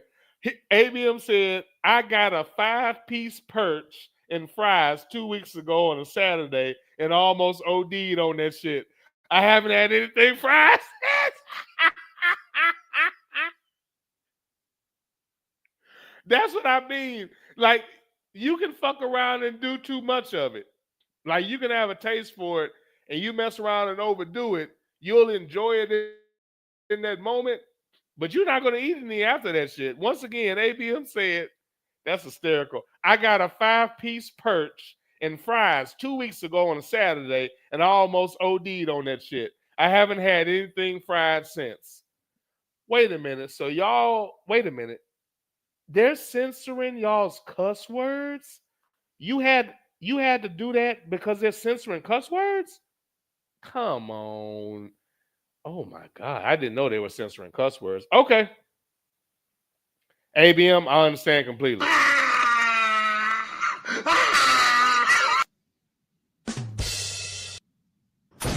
Amen, preacher. That's why I try to balance it out. If I'm going to do fried cod, I usually try not to add something else because my appetite's too small now. Like a order of fries is a meal now. If I like cut up some home fries, I can't eat anything else with it. I got to order fries. I'm good. It's hard to do both now. It's hard to do them both. Like if I did it, I would have to be disciplined enough to make a small order or make some, put them away and put them in the air fryer later. But I have to be disciplined enough to do that. But I can't look at a fresh batch of fries and not eat them. So that means I'm going to eat the fries and all that fish is going to be sitting there and I'm not going to touch it because I got an air fryer and I can warm it up later. But what I'm not going to do is eat myself to a standstill. I'm done with that shit. So if I eat order fries, man, I can't enjoy my cod because I got fries. I'm too much of a potato head. If I got to order fries, that's the first thing I'm eating. I don't give a damn what the other option is. Yeah, ABM, that sounds gluttonous too. It sounds good too. A 5-piece perch and an order of fries. Yeah, that's good gluttony right there. Now I'll say that if I'm gonna do that, I gotta take a probiotic first. I got a box of Culturelles I keep in that motherfucker. If I'm gonna do now, before I eat fried food, I take a probiotic. Sometimes I take 2, just in case. Your system ain't used to that no damn more. You gotta take a probiotic, especially if somebody else fried that shit. You better take a probiotic. They've been in use some old grease on your ass. Stomach will kick your ass that night. Be like a Mike Tyson uppercut.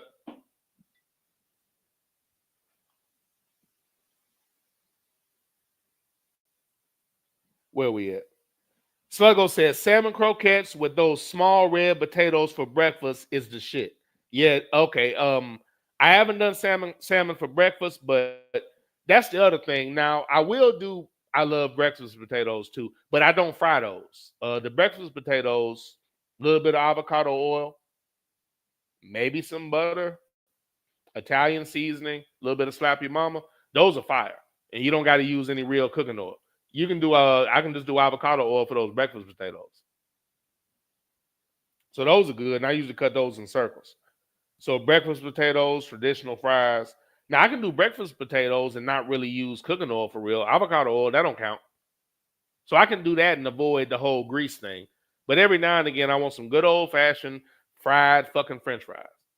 And I keep a big thing of peanut oil just for when I want to fry something. I don't even fry food like that no more. But when I do, I just use peanut oil. If I want to, I can reuse it. But if not, it just tastes so much cleaner. And I don't fry shit a lot no more, so that's great English. I don't fry shit a lot no more. I don't fry things a lot anymore, so I'll just keep some peanut oil and use it every now and again and have it forever. Now, if I fry it all the time, that shit would get expensive. But it's just not worth your damn stomach turning, man. If you don't eat fried food a lot anymore and you eat some, your stomach will kick your ass. Keep some probiotics, man. Keep some. Keep some. JBJ said, Maurice, knowing Ninja, he just has... No, I read that. No, I didn't. JBJ said, Maurice, all this disrespect. Maurice, knowing Ninja, he just has light sauce, light cheese, and steak only on his pizza. Oh, sorry. That's not right. Hell no!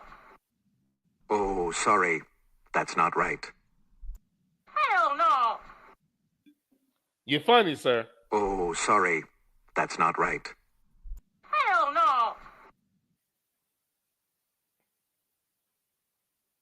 no.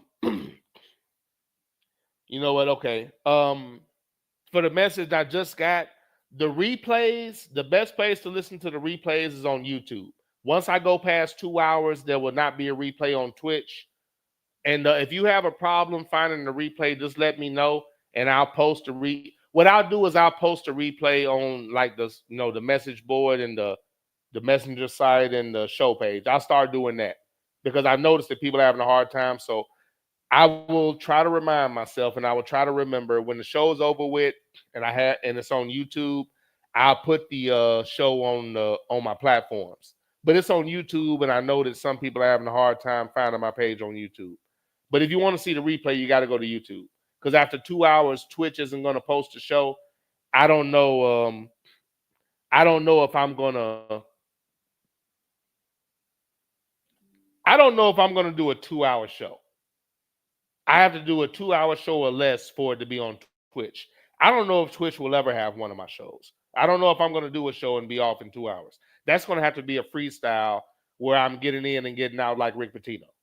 So, I mean, unless I plan on getting in and getting out like Rick Pitino, I don't know if I'll ever do a 2 hour show. So Twitch may never have a replay unless I do some type of specialty, quick little hit show and get out. Maybe I'll come with, maybe there's a day where there's just something that happened that I want to talk about. I'll come in and rant about it. Y'all will say something. I'll read y'all chat, and then I'll say, I'll holler at you, and I'll see y'all on the show day. Maybe that'll happen one day. That's the only time I'll probably have something on Twitch because they cut you off at 2 hours. I'll go 3 hours without trying. I'll talk to myself for 3 goddamn hours. I don't know how healthy that is, but I'll talk to my damn self for 3 hours. So I'm going to get 3 in. I'm going to get 3 in. ABM said, preach, preacher. The last 3 times I've made tacos, I have used street tacos. Man, look, I did that once, ABM. I did that once, and I like those street tacos, man. Those were good. Those were good. And again, they're a good size. So you're not doing too much. You can just eat a couple, saying that you're good. Later on, eat a couple. It's just better, small meals. It's better to eat small meals. So that's what I'll do now. Like I said, when I get the wings, I'll eat the fries, and I'm going to let the wings sit there, and I'm going to fuck with them later. And then I'll eat, so many of them. Because if I fuck around and eat all of them, it's over. If I fuck around and eat all of them, it's over. It's done. I'm going to sleep. Or I'm going to have to get up and walk around so I don't pass out. But I try to eat, and even if it's an hour later, just don't do too much in one sitting. And for the most part, you'll be okay. Just avoid that I shouldn't have done that feeling. But as ABM said, preach, preacher. Amen, preacher. The last 3 times I've made tacos, I've used the street tacos. Yeah. I don't understand cilantro. I just don't like cilantro. ABM said grape juice is fire, but if you don't drink it often, it's sweet as hell. Not as sweet as sweet tea. That shit is liquid diabetes. It is. It is. And I'll say this, and I never did this before. But I put ice in my grape juice now. I never did that before. I do it now. But again, Welch's grape is one of the few things that hasn't changed. It's so strong, it doesn't matter. And all you got to do is just swirl it a little bit, and it doesn't taste any different. I either do that, or I usually put mine in the freezer and try to get it like right before it gets just a little bit of frost in it and a few little ice chunks in it. That's how I like my grape juice. I just put a little ice in it, but yeah, it's fire. And that's basically, and I don't eat sweets, but that's kind of my sweets. Like kiwis, grape juice, Nature Valley bars. That's my dessert. So I don't eat cakes and pies and all of that, but I eat fruit. I drink liquor. So those are my sweets. And like you said, grape juice is pretty sweet. It's a great, if one has partook in natural herbs, grape juice lights up the palate in a magnificent manner, man. It really does. If you want to know where all your taste buds are, you talk about the ultimate cure for cotton mouth. You want to know where all your taste buds are? Try some of that after partaking in natural herbs. Boy, you talk about stimulation. All your senses light up. But I feel you, sir. It has a kick to it. That's probably why I put ice in it now. They make a watered down version. They do make a watered down version now. It has some kind of little cute name, but it's basically watered down grape juice. ABM said that chicken/pineapple was my third pizza when I would utilize the 2-for special. Sometimes I would add jalapenos to balance the sweet and the hot. I've heard you say this multiple times. You and those damn jalapenos. Who raised you? I get it. I know most people would fuck with it. Not me. I've never been big. Pause.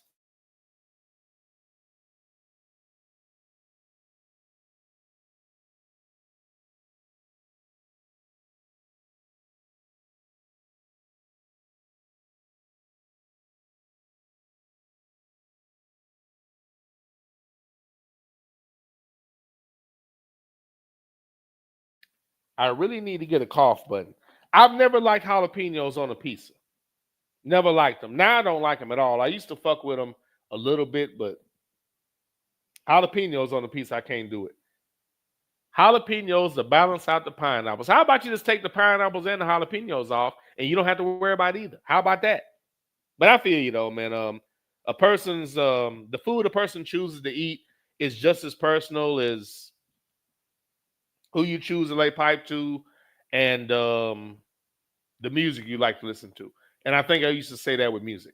I say the music you like is just, at any rate, but it's all the same shit. It's a personal thing. So I get it.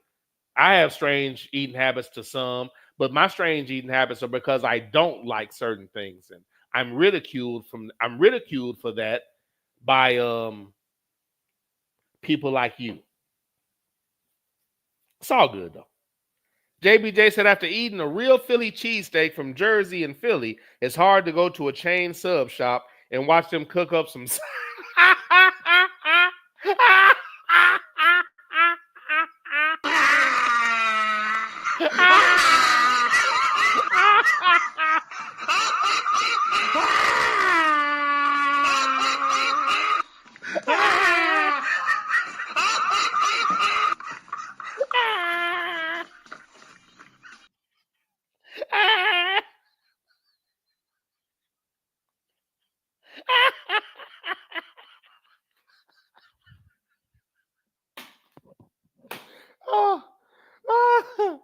Oh, sorry.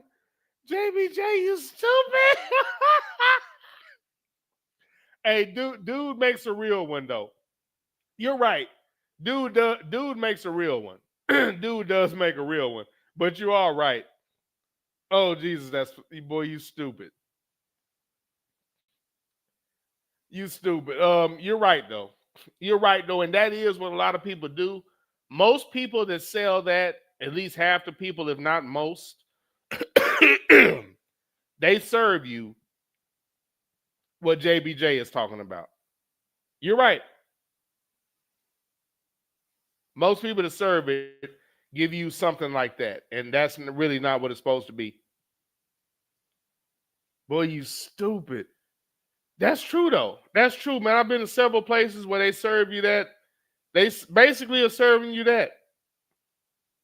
And it tastes like that, dude. It's pure garbage.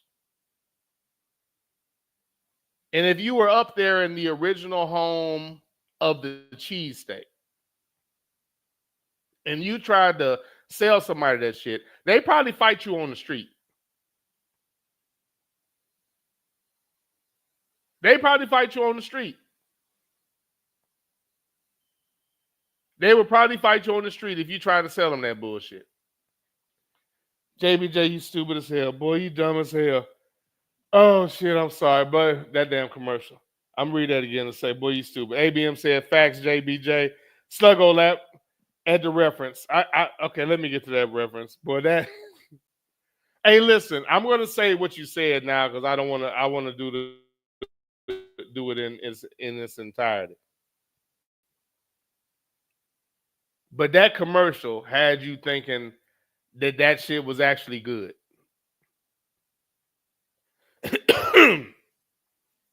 That commercial had you thinking that shit was actually good. That was a very effective commercial for a product that was pure, unadulterated garbage. Now you talk about the power of advertising. This product was the power of advertising. JBJ said, after eating a real Philly cheesesteak from Jersey/Philly, it's hard to go to a chain sub shop and watch them cook up some steakums. Steakums!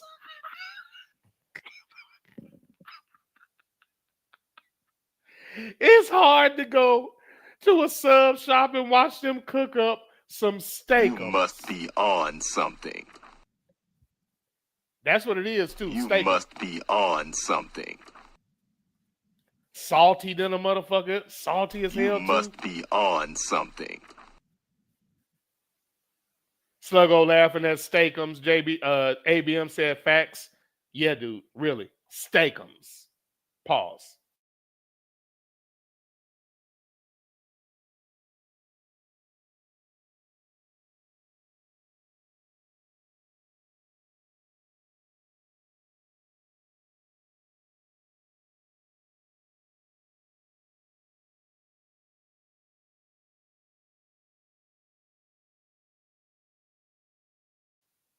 My apologies. Let's continue.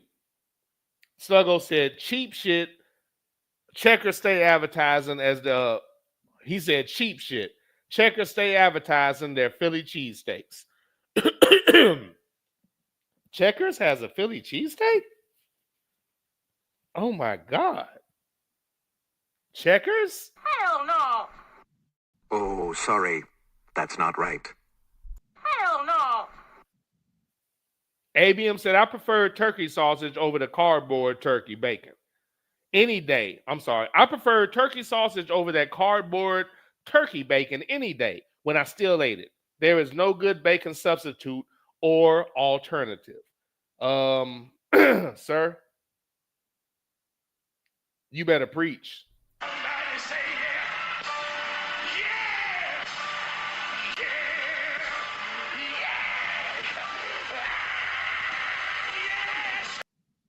Once again, ABM said there is no good bacon substitute or alternative. You're a goddamn genius.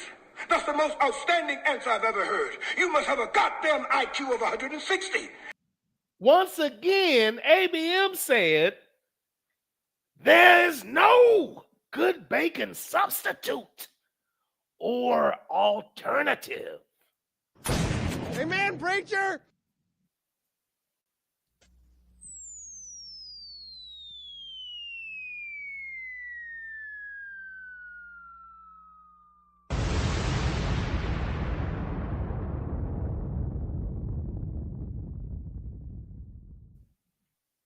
It doesn't exist.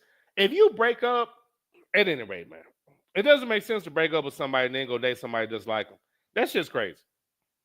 I just rather eat fruit than eat a substitute for the substance I'm trying to leave alone. That's just wild. That's just wild. Where am I at? Y'all are still going. JBJ said, grown ass man sipping on some Welch's grape juice. Hey, sir. Y'all can keep y'all grape juice jokes. Grown ass man. JBJ said, grown ass man sipping on some Welch's grape juice. Who this nigga on that name? Who this nigga on that name? Maybe the environment is a little sick.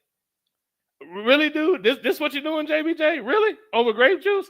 Hey, look, man, I don't appreciate the disrespect. What do y'all have against grape juice?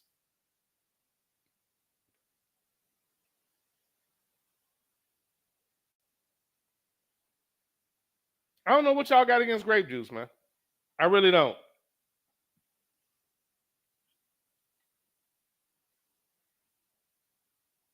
ABM said JBJ Ninja is going to corner the market on grape juice like the Dukes. Y'all low-life motherfuckers. Hell no! You must be on something. Y'all motherfuckers are comedians. Okay, do your thing. Do your thing. The comedic portion of the chat room. Do your thing. I don't appreciate the comedy, but do your thing. Do your thing.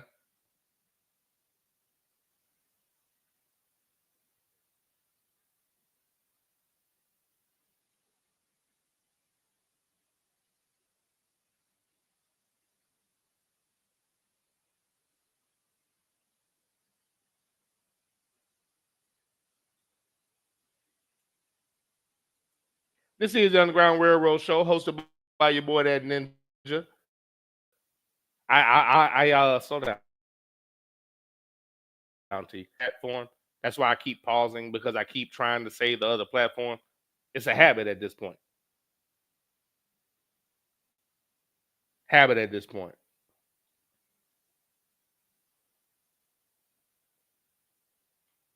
I was listening to that replay and I said that a couple times. I said, boy, you tripping.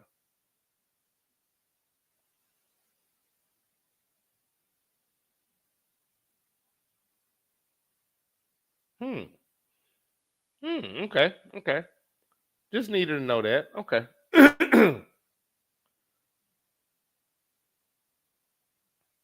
As always, JBJ lets me know when I'm slipping on a soundbite or two. Okay. I know now that there are a couple of things that aren't in place. All good. Sydney said, turkey pepperoni, when cooked kind of crispy, is good on a pizza. It has similar consistency as pork-roni, as a pepperoni, but it's not greasy. If you don't like other turkey meat, you're probably not gonna like turkey-roni. Yeah, I'll just let that go. JBJ said, Maurice, does Ninja chase his shine with some Welch's? Do I chase my shine with some Welch's? I may, sir. Hold on a second. Let me see. I may. Let me finish this. Let me see.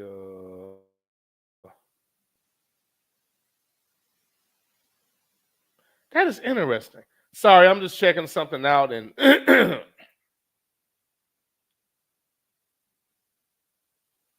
Okay, that's simply not in place. Okay, I'll just make sure. I said there's something I actually don't have available. I'm gonna have to look into that. But what did I just read? JBJ said, Maurice, does Ninja chase his shine with some Welch's? Come on, man, that's a brittle spirit. That is a brittle ass spirit. JBJ. The best brilliance is brilliance born not from someone ignorant. Yes, I do. When I'm sipping liquor, and even doing so sometimes during the show, I will have a glass of Welch's Grape to the side of me to chase and kill the cottonmouth. Yes, I will, sir. I do, actually. I do. Yeah, I do. It kills the cottonmouth, sir. Sometimes water doesn't do it. I'll crush cucumber and lemon water, drinking a whole bunch of it. And after I've done so much of it, sometimes it doesn't do the trick. So you need some with flavor. That's generally going to be Gatorade, apple juice, or grape juice for me. It's going to be one of those three, unless I decide to eat some fruit. So generally speaking, it's going to be one of those three for me. ABM laughing at JBJ. Don't laugh at him. But yes, sir. Does Ninja chase his shine with some Welch's? Yes, I do. Come on, man, that's a brittle spirit. That is a brittle ass spirit. How's that a brittle spirit? Look, I don't chase it for real.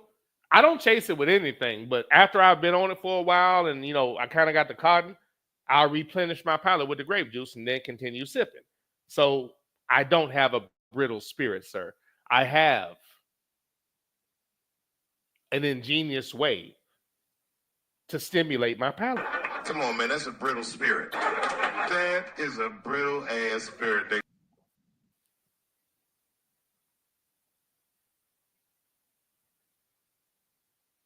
ABM said the grease in the pork masks subpar ingredients. It does. I'm serious. Like that pork like hides all the bullshit of the subpar ingredients. It hides it. Take that pork out and try to eat a damn piece. You're gonna be like, what the fuck is this? All them chains. It's it, man. You're gonna be like, what the hell is this? I could probably get away with a cheese pizza or something, but I don't know. But again, it has to be quality cheese. But again, at any rate, man, let me move on. But it does. That the pork products will mask the lack of quality in other areas. It masks it. Whether it be the grease or whatever, I believe it does. ABM said, my garbage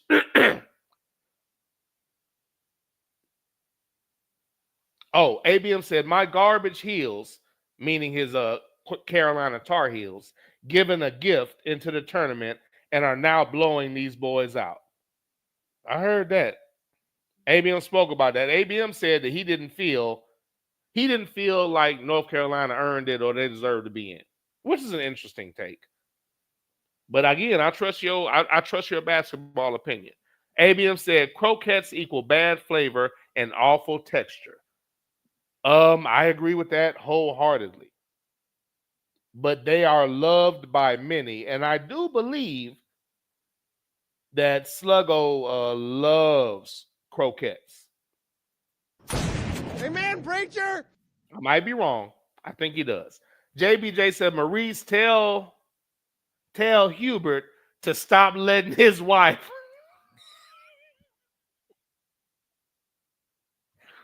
JBJ said, Maurice, tell Hubert to stop letting his wife tell Hubert to stop letting his wife line him up. Boy, you stupid.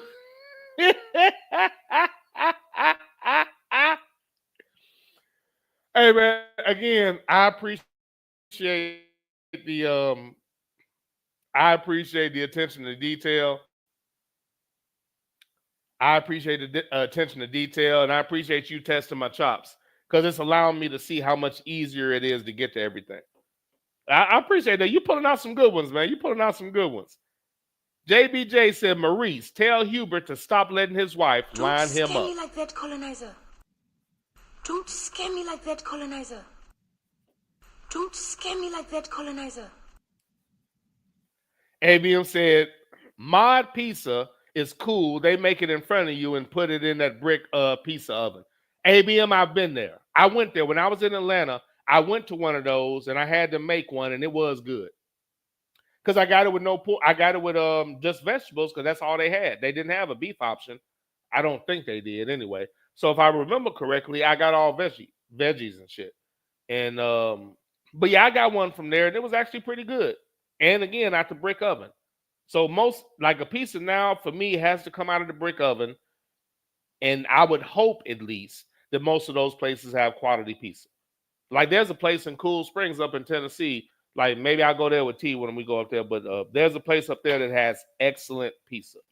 So if I'm going to try a margarita pizza, because they say the lighter hue says that a margarita pizza is, if you want to figure out if it's a good pizza place, you get that. That's what they say. But I'm gonna get some type of vegetarian pizza, and I'll find out how good they actually are, because they give you multiple options on the sauce, and it could be that. Now I got to figure that out. Maybe I want sauce. Baby girl, she does olive oil based sauce. She doesn't do tomato sauce. So I mean, I don't know. I'll figure it out. But I haven't had pizza in a while, and it's kind of depressing me. But I did have one of those when I was in Atlanta, and it was good. You got in the line, like, I want that. Yeah, give me that. They throw it together, throw it in the brick oven, give it to you. Yeah, it was good. I had that, and that was good. But that's probably the lowest form. I have to go to a place that's at least like that. These delivery chains, Now, the former franchise I'm speaking about, Terry's, they had brick oven pieces, and they sold their brick oven pieces to the Star Markets that are around here. They sold them. And if I'm not mistaken, the new Terry's doesn't even have a brick oven. So that's fucking crazy. But at any rate, I digress. But the brick ovens that Terry's used to have, they sold it to Star Market. And there are 2 or 3 Star Markets that have the brick ovens from the old Terry's pieces, and they sell Terry's pieces. Initially, it was okay. I think they started going cheaper with the ingredients. It doesn't taste the same. even though they have the equipment. Peace is not the same. ABM said, JBJ, that lineup is awful. Yeah, you got to be careful about what barber you go to as a black man. JBJ said, before this game, Hubert told his players,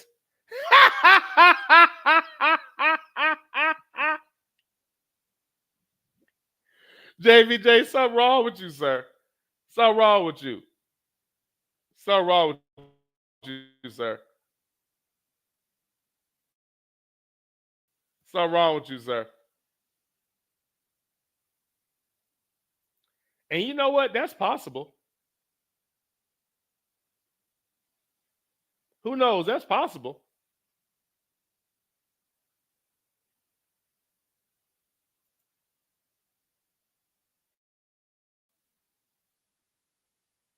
Could have went down like that. And this is the Underground Railroad Show. Now, this is interesting.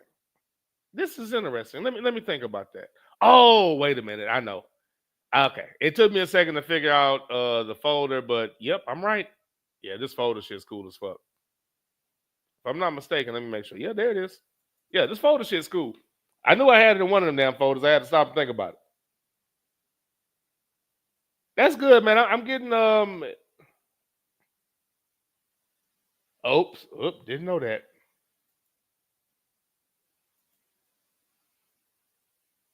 Okay, good deal. That is hysterical. Okay.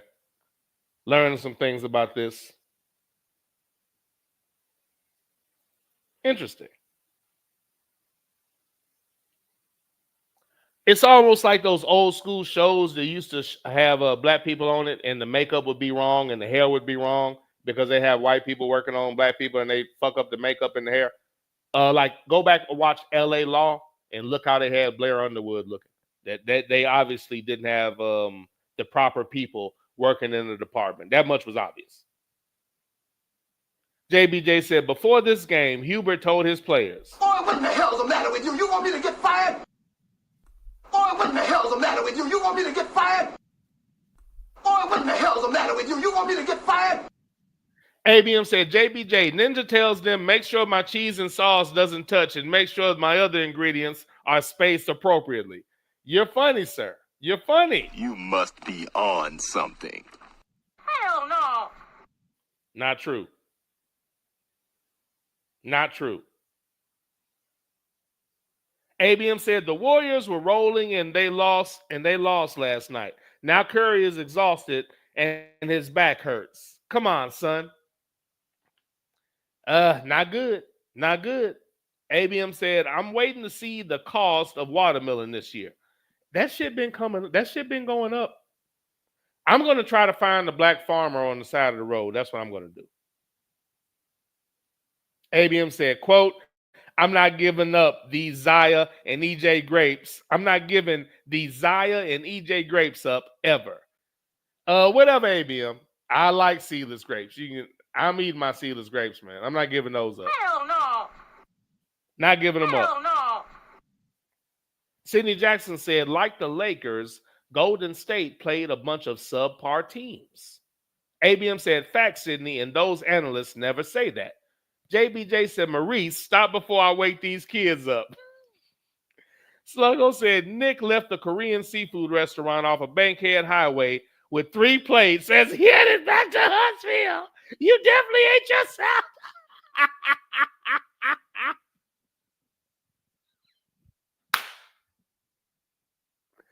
I did not have 3 plates. But look, Sluggo's right because he heard me saying it. I think when I was talking to Sluggo, I was saying it because I ordered the food and I got fries. It was a gluttony. It was a gluttony meal. And when I got it, I said, man, I had the biggest weekend. You know, the last time I had a weekend, I had a bunch of gluttony all together was that weekend in Atlanta. We went to that wing spot that was black owned and playing ninja music, and it's just casual for y'all, but that shit was cool as fuck. We went to that wing spot over there by Kesey's them spot. Went to Kesey's spot, went next door to that, drunk, went to that wing spot. So I ended up eating some damn, I think it was wings and fries, but whatever I ate, it was fries. So I ended up eating wings and fries. Should have got something at fucking Magic City that night. Much damn alcohol as I had, but I didn't. But at any rate, I ended up doing that. The next day, when I went to that fucking sports bar that had terrible service, I ended up getting some cod and fries. Like, I can't remember the last time I ate some back-to-back fucking fried food. And then when I went home after the game, now at the game, outside, because now luckily for me, I brought fruit. I brought some fruit, and I think I had fruit. I had fruit. So I kept eating fruit in the room, trying to counteract all that terrible ass food I was eating.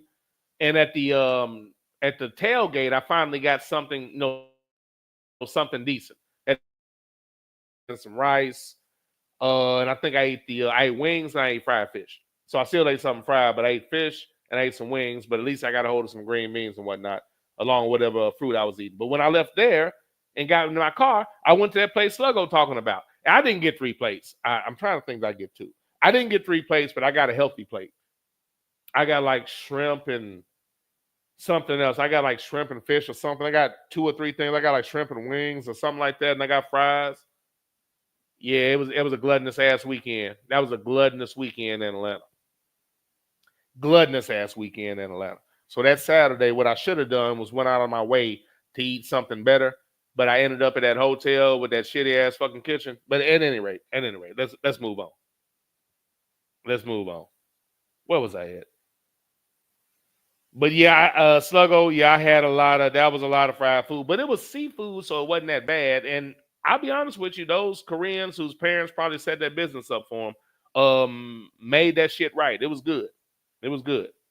ABM said the black breakfast spot in Conyers was known for salmon croquettes, grits, and house potatoes.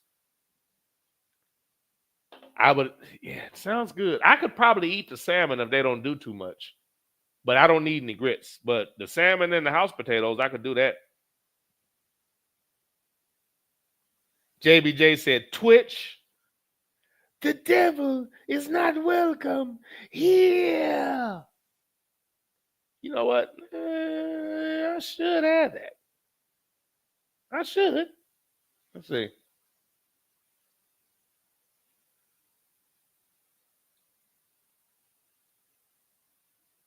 Interesting. That's all good though. That's a easy grab. CZ Underground Railroad Show with your boy that ninja. Still trying to. I'm so used to saying the other platform, man. It still feels awkward every time I do that.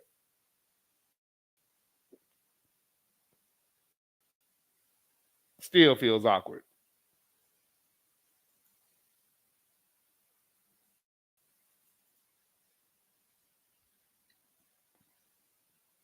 ABM says Sluggo has steel taste buds and inside with the stuff. He has steel taste buds and insides with the stuff he eats. You're probably right, sir. You're probably right. If he can still reach for Mickey D's every now and again. JBJ said, Twitch. That's not right. That is actually not what JBJ is reaching for.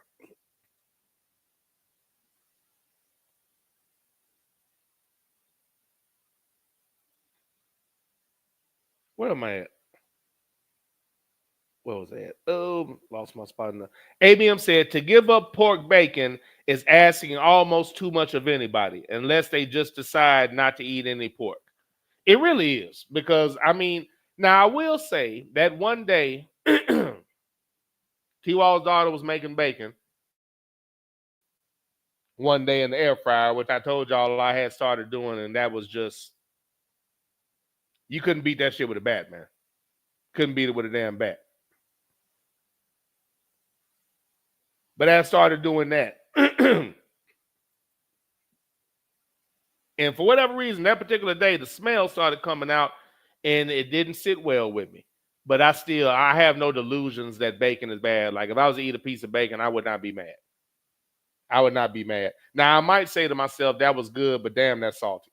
Because that's what has ended up happening to me. All of these things taste salty to me now. That's what ended up happening. What JBJ meant to say was Twitch. He's not welcome here. Welcome here!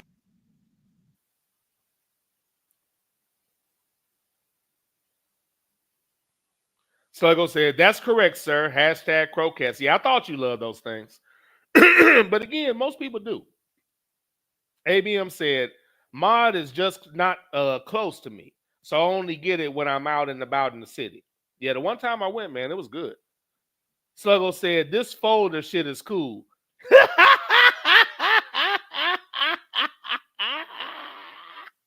Hey, look, man, I know I'm late to this shit. It is what it is. It is cool, though. Sluggo said, this folder shit is cool. Who told you that? Who told you that? Who told you that? ABM said, San Diego State must not have those 27-year-old seniors this season. ABM was the one on me about the folder thing. I didn't need it before. That studio held everything. I just knew where everything was at. I wasn't using folders with Spreaker. I just knew where everything was at. I had things set up a certain way. I just knew where everything was at. So I didn't need folders. But folders make it easier. ABM said Ninja did get a nasty-ass pizza on his way out of Atlanta a few years ago.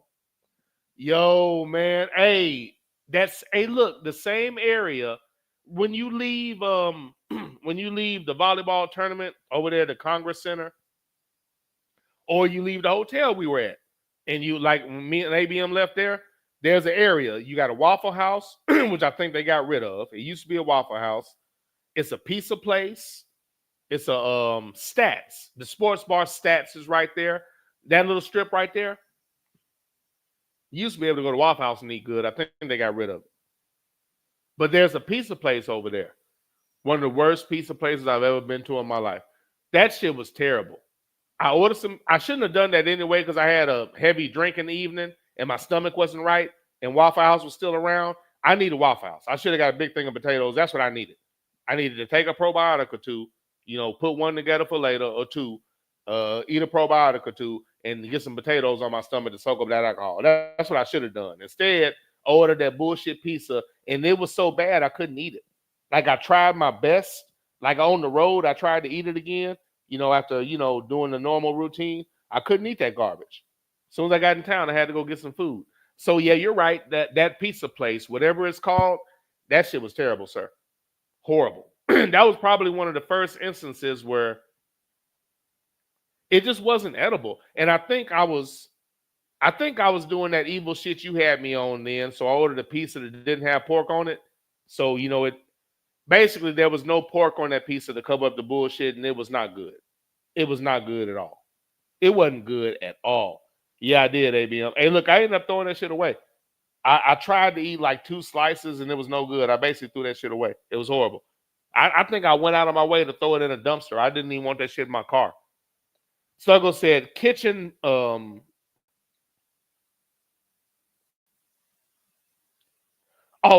yeah, that hotel. Bullshit kitchen, but charging folks an arm and a leg. Yeah, talking about that spot. That I wasn't, once Sluggo told me the food was garbage. Like, if it costs extra, that is what it is. But you're going to charge me extra and your food's no good? That I can't do. That I can't do. So I waited until we left, and I didn't think it was, I waited so late, nothing else was open. We were there all damn day talking and fellowshipping. By the time we left, it was 10:30, damn near 11, and I had to go up in Stats and hurry up and get in there before they closed, and the food I ended up getting wasn't shit because I'm trying not to eat badly. I'm trying not to eat terribly. That little piece of cod wasn't shit, and the fries wasn't shit, too much salt on them. So I had such a bad eating weekend in Atlanta.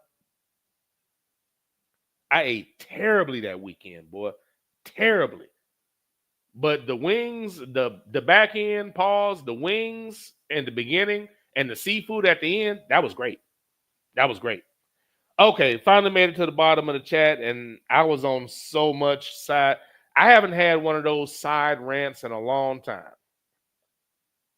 And as it gets late on the East Coast. Okay, give me a quick thumbs up on if y'all want the Cow Awards. Hell, I had that nap. I feel great. Don't make me none.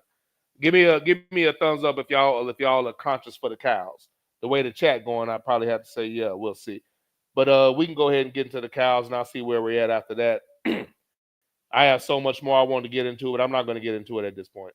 3.5 hours in, I'm probably going to look to give y'all another show. I have 1, 2, 3, 4, 5, 6, 7 more NFL teams I want to get into. 9 college teams. I have some thoughts on spring football and what certain teams are doing in and around their spring football game. Have some thoughts on Eddie George getting a new coaching opportunity. And I have some thoughts on the SWAC indoor track meet that I attended. So I have thoughts on all of those things that I don't think I'm going to get to today. Let me check this chat room right quick.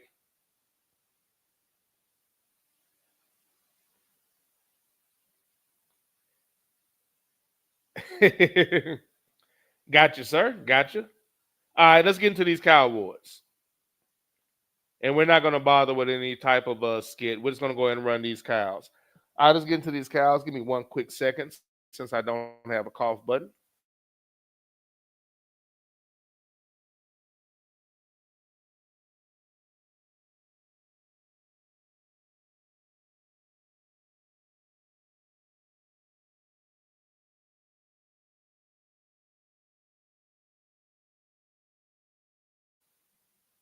All right, we have. Damn, 1 is crazy. 1, 2, 3. We have 3 Cow Awards coming from Sluggo. Let me check something and make sure. Let me make sure. I won't short anybody. Sometimes Dexter will give me Cow Awards in the Underground Railroad show page, and we make sure he didn't give me any. No. Let's see here.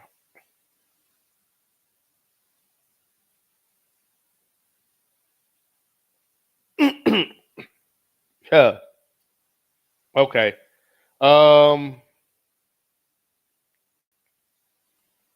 Okay. Dex has all those breaking stories in there. Okay, I think we have 1. And I don't think he even put that in there as a cow, but I might count this one because it qualifies. Let me look and make sure.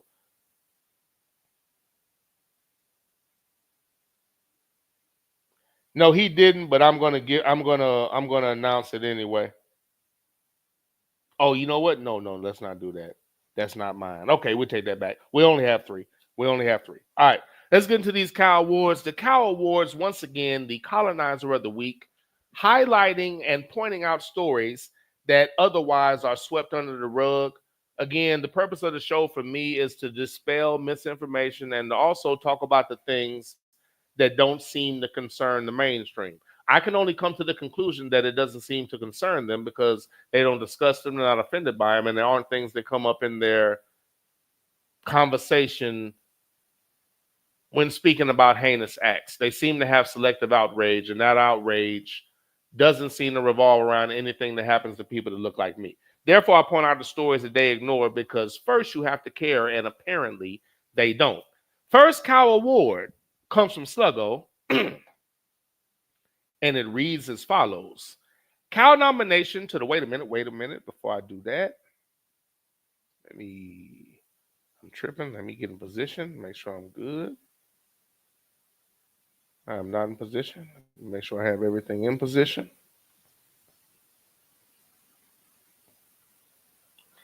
Let's see. All right. Now we're ready. All right. Cow nomination to the Douglas County, Georgia Sheriff's Office for allowing an unknown driver to go after they found the body of a 21-year-old black man by the name of Malachi A. Mitchell, according to Fox 5.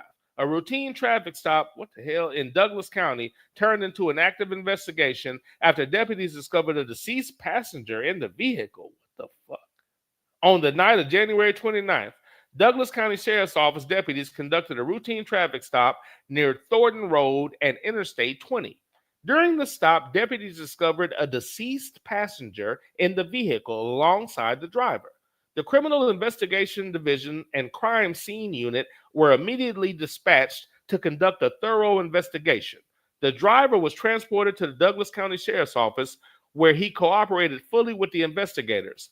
Following initial questioning, the driver was released pending the outcome on the ongoing investigation.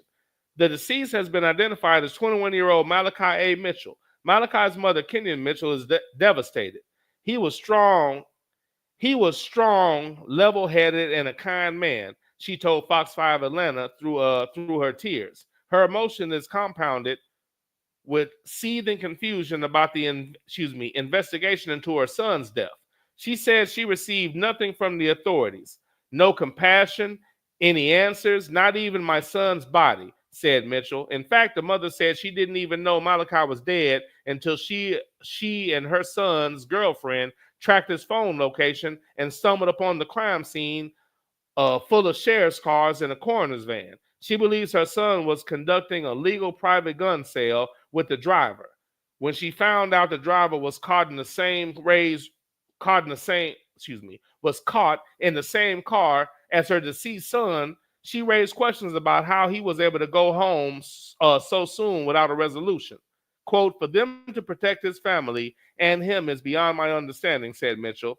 So what happened? Where's the man who shot my son? Since the incident, threats have been made against the driver's family, prompting the Douglas County sheriffs to heighten patrol efforts and increase surveillance. Both patrol deputies and the Special Operations Division have been deployed to ensure the family's safety. Quote, we handle things differently, the correct way. A dismissive Mitchell responded, they are creating a narrative. At this time, the sheriff's office has not released a cause of death for Mitchell. The investigation remains active and ongoing. For the integrity of the case and the safety of those involved, the sheriff's office has stated that no further information will be released at this time. I don't have the name of the other individual, but I have a hard time believing the lack of information about the other individual tells me that it's probably a colonizer, because any ninja would have been arrested.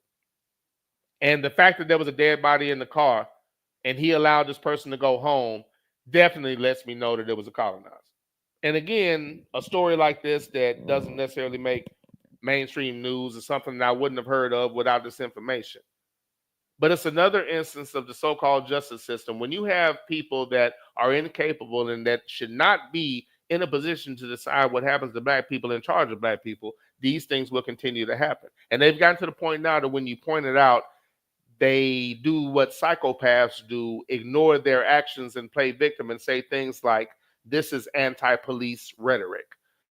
No, it's called accountability, and doing things like this are the reason that we always say on this show from week to week. I don't like fucking cops.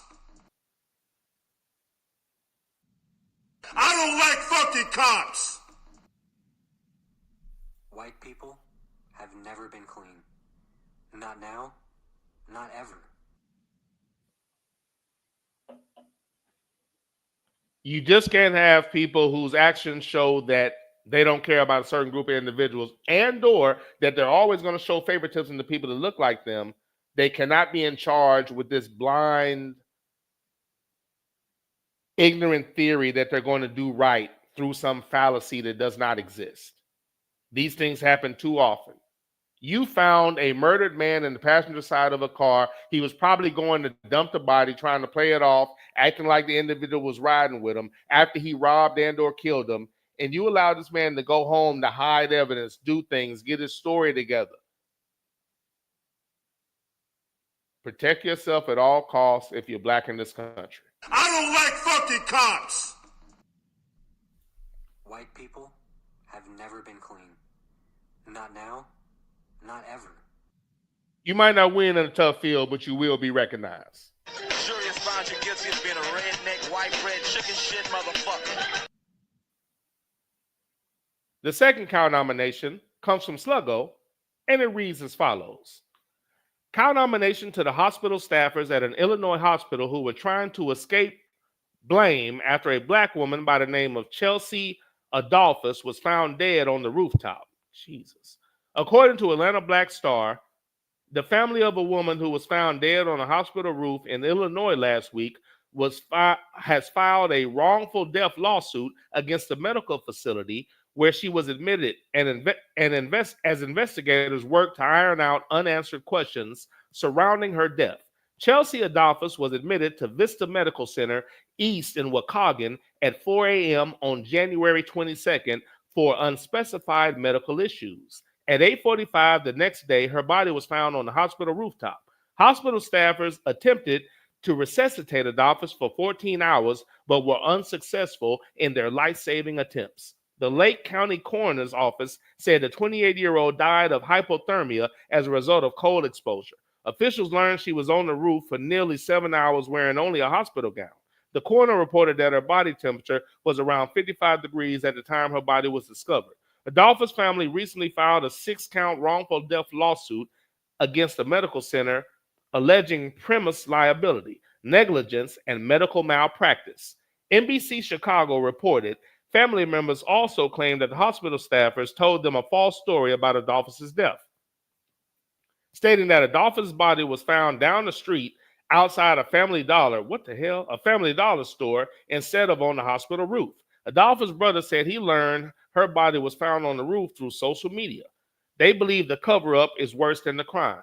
Civil rights attorney Ben Crump said, "This is a god-awful, heartbreaking tragedy.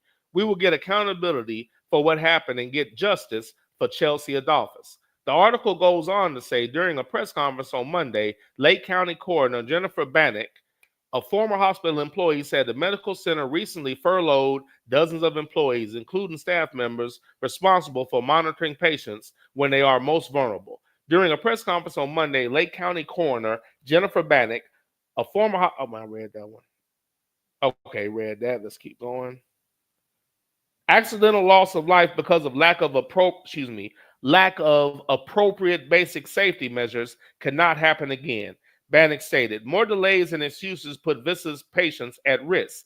It is past time for all stakeholders to step up and find solutions that ensure safe, quality health care at Vista Medical Center.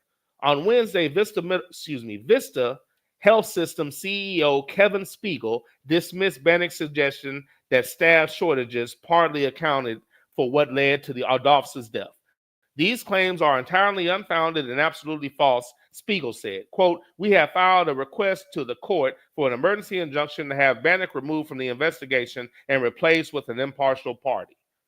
No, that's not how it works. But again, the hospital's just trying to cover their ass. I know situations where people have died that shouldn't have died simply because of negligence. And the only thing they're worried about is the same thing the police are worried about, covering their ass. That's it. I don't know if this person went to the roof for a smoke. If she was either way, she should not have been allowed to leave her room and make it to the roof and then have the door closed behind her and nobody noticed. She's not in the room. You ain't taking the time to find her. You haven't checked the roof. And if the roof is, you should not have access. And that's why they're liable, which is why they said she was found down the fucking street at a Dollar General. You can't cover that up. You had staff say she was down the street at a Dollar General and you're upset at the words of the person that's prosecuting you? You know what? Let me not do that because I don't know who the hell's doing it. But jury has found you guilty of being a redneck, white bread, chicken shit motherfucker. Again, I'm still doing the same shit. I might as well play it anyway. You will be discarded in the prisons of hell. The problem here is the death of Miss Adolphus.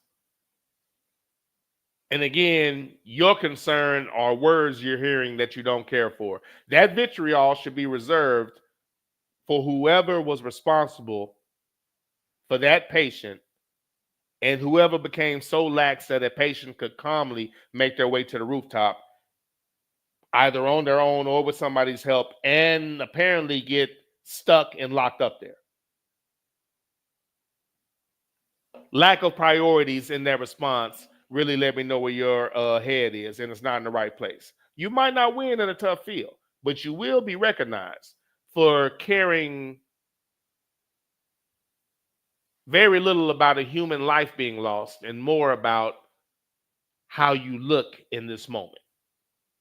You will be discarded in the prisons of hell. The last and final count nomination comes from Sluggo, and it reads as follows. Count nomination to -92 and his flunkies in Congress for finding a way to rename military bases that were formerly named after Confederate officers. According to the New York Times, Congress has pushed past President Trump's veto to rename Fort Bragg named after a Confederate general in the final days of his first term. The sprawling Army base in North Carolina had long been named for Braxton Bragg, an incompetent Confederate general who owned enslaved people. Then in 2020, Congress moved to strip the base of its name, mandating a new one. The base was renamed Fort Liberty as part of the U.S. military's exemption of its history with race. But Mr. Trump and other conservatives raged against the changes, arguing that wokeness was softening the military and wiping away important elements in American tradition and heritage. President Trump campaigned on a promise to restore the old name, and his pledge was brought to fruition on Friday, but with a twist that seemed both a rewriting of history and an internet troll. Fort Liberty again became Fort Bragg, not in honor of the Confederate general, but in memory of Private Roland L. Bragg, a previously obscure infantryman who had served at Fort Bragg and fought in the Battle of the Bulge during World War II. The official ceremony at the military base on Friday cemented a political victory for Mr. Trump, who suffered a legislative defeat in 2020 when Congress pushed past his veto for a bill with a provision to rename Army bases that had honored treasonous Confederate generals who fought against the United States to preserve slavery and white supremacy. The revision of Fort Liberty to Fort Bragg is part of a larger effort by Mr. Trump through Defense Secretary Pete Hegseth to purge the military of top officers, diversity initiatives, transgender service members, and other policies and personnel that he said had made the armed forces woke. Army officials stressed during the official ceremony that their intention is to honor Private Bragg and not the Confederate general. They hosted members of Private Bragg's extended family at the event and spoke of his valor and courage while fighting the Nazis in Europe. They described one episode in which the soldier escaped capture and regrouped with his comrades by knocking out the enemy soldier and driving a German ambulance through enemy lines. I mean, again, -92 is a reflection of the majority of this country. Once again, white people have never been clean. Not now, not ever. Which is why they voted for him. He ran on nothing more than, look at me, I'm just as ignorant and worthless as your ancestors that you hold so dearly. Vote for me.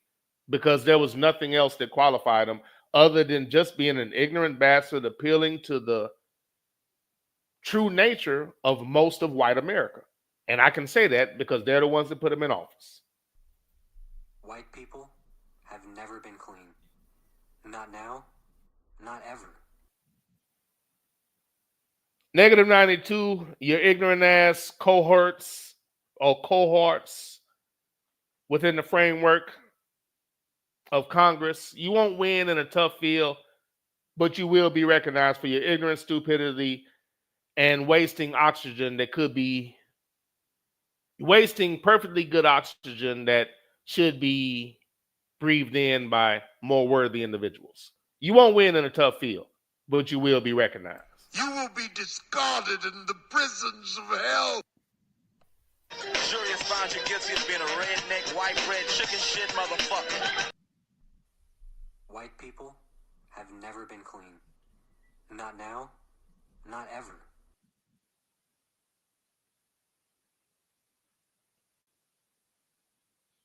To the hospital staff at an Illinois hospital,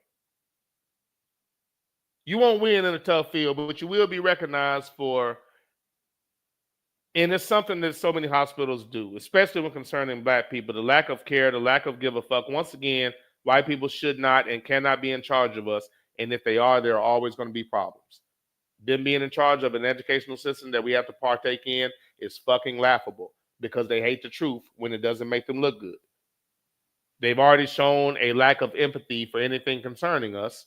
So them being in charge of us in the sense of a justice system is a joke. They're not going to write things about us that are true because they don't see fault in themselves. And in this situation in the hospital, do you know how many of those low-life fucking nurses and hospital staff voted for this worthless bastard in office right now? They're psychopaths. And you think that motherfucker's going to do the right thing? Especially when they know they won't be held accountable? I doubt it. And the lack of accountability and the scramble to cover your ass should be the last thing the hospital is doing, and that's the first thing they're doing. What you should do is create provisions to where this can't happen again.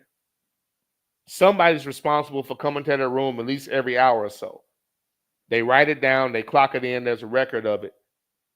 And when they came and that person wasn't there, that should have been that person should not have, there's no way. Everybody knows how hospital floors work. How can that person leave without being seen, make it to an elevator or some steps, and make it to the roof? Your priority should be making sure it never happens again. Instead, you're worried about paying as little money as possible. Paying as little money as possible and trying to save your ass and blame the victim and get upset over being held accountable for what happened. You're alive and you're worried about words. You should be concentrating on a dead patient that should have never been able to make it to the roof. You won't win in a tough field, but you will be recognized. You will be discarded in the prisons of hell. White people have never been clean. Not now, not ever. The county nomination goes to the Douglas County, Georgia Sheriff's Office for releasing a murderer, or at the very least a suspect, who had a dead black man on the passenger side who allegedly was either selling or buying a gun from this individual. And after him being arrested and brought in, and again, they typed, he fully cooperated as if he had a choice. They let this motherfucker go home.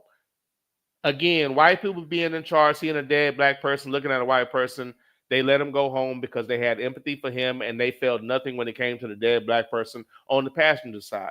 What in the hell could he possibly have told them that would justify him driving with a dead body in his car? Illegal transportation of a dead body is a crime. There's nothing he could have said to justify that but the complexion for the protection for the collection. And when this is not discussed, and when you're always talking around it, instead of saying white people are incapable of judging us properly, that's what you need to say, and stop worrying about their fucking feelings.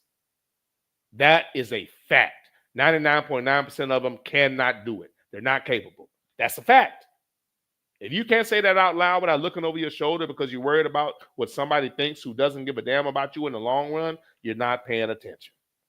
And again, if you don't qualify for this, you shouldn't be offended. If you're offended, you qualify, and fuck you too. You will be discarded in the prisons of hell. The Douglas County, Georgia Sheriff's Office.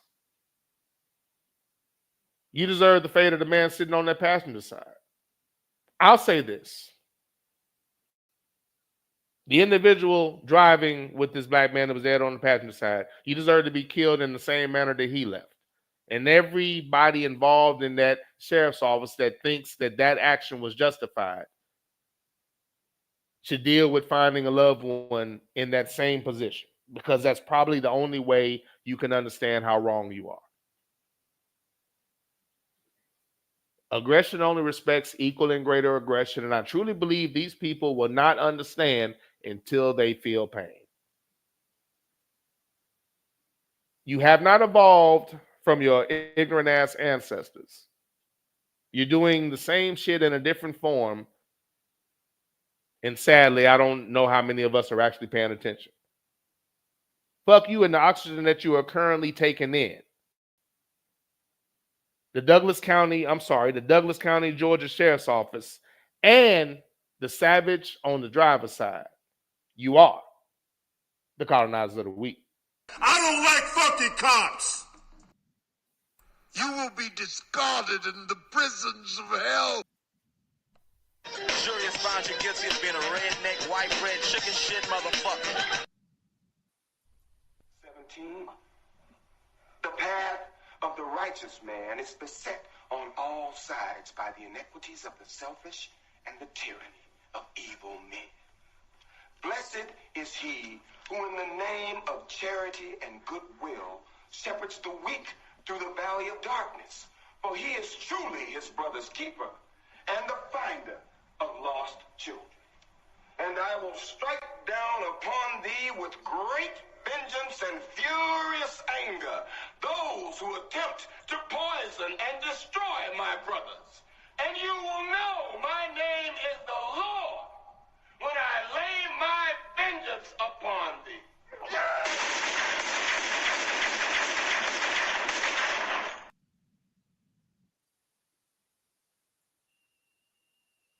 Once again, thank you for those He Kyle looks Wars, harmless, sir. pathetic even, weak chin, pale complexion, but I assure you he's dangerous.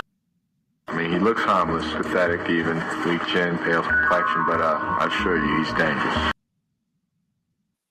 Thank you for those Kyle nominations, sir. I appreciate it. White people have never been clean. Not now, not ever.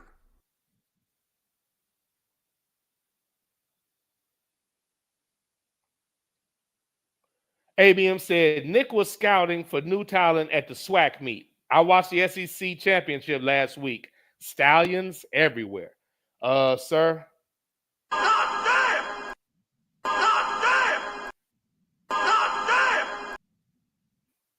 These are facts. Sluggo said there's no way the driver was a ninja, and the threats afterward reeks of colonizer behavior. Yeah, facts. Facts. And the fact that there were no details let me know everything I needed to know. Sluggo said Douglas County is a lot like Cobb County. Cobb County. Sounds like it. Sluggo said they haven't released the driver's name. Sluggo said speak the truth and he wants the person removed. Exactly. He told the truth and we're trying to get him removed. The hell are you talking about? You worried about the wrong shit. Sluggo said they scored records to find an unheralded soldier. Get the fuck out of here. Yeah, they scoured the records to find an unheralded soldier with the same name trying to justify this bullshit. ABM said they gutted all the climate agencies and FEMA. Wait until hurricane season hits those states will learn and be crying. Yeah, man. Preach. I mean, hey. I don't know if these motherfuckers realize what they've done. And maybe they do. Honestly, they're so damn stupid. I don't know that they actually realize what they've done, but y'all are preaching, and let me give y'all a bomb drop before I pull this train into the station. I think this is the longest I've gone on the new platform. This is going to be a 4-hour show. It's going to be a 4-hour show. And I didn't get into half the content. This is a good old school, old-fashioned show where we got off into a little round ball, got into the chat, got into a little side conversation about food and other things. So I was good with that. And again, that nap has me feeling great. I feel excellent. Between that nap, that tea, I will say this will be my little time for a little side conversation. But let me give y'all, before I get out of here, I know it's a little late on the East Coast. This is the only time I'm tripping with this. Right in the middle. Moving a little bit too quick. But let me give y'all this on those comments. Amen, preacher. Give y'all a bomb drop on those comments. We check the bottom of the chat right quick. We'll chill out for the evening.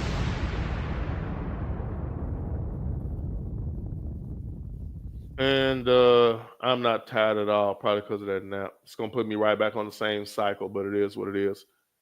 Probably should knock out, but that's not going to happen for about another hour and a half if I had to guess.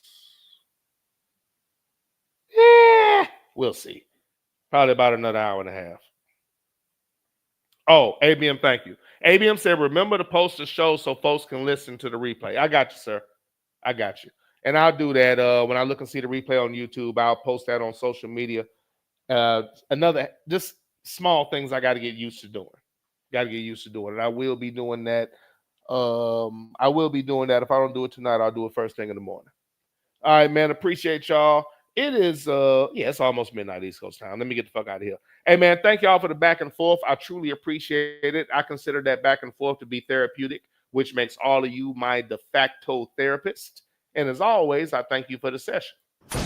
Amen, preacher. Moms taught me how to cook when I was younger. I still love to cook to this day, as you can tell from the conversation we had today.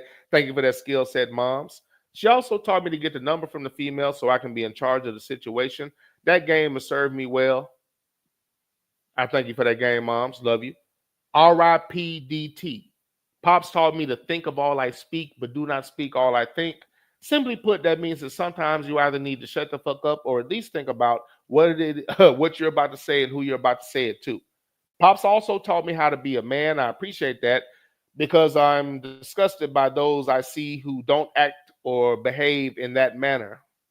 And I'm glad I'm not one of those individuals. Sir, I appreciate you. And I wish I would have told you that more when you were here. R.I.P. DT. And as always, I'll take a shot for Pop. Love you, Pop. R.I.P. DT. It's okay to think it's not illegal yet. If somebody teaches you something, take the time to look into it for yourself. Never get taught, always learn.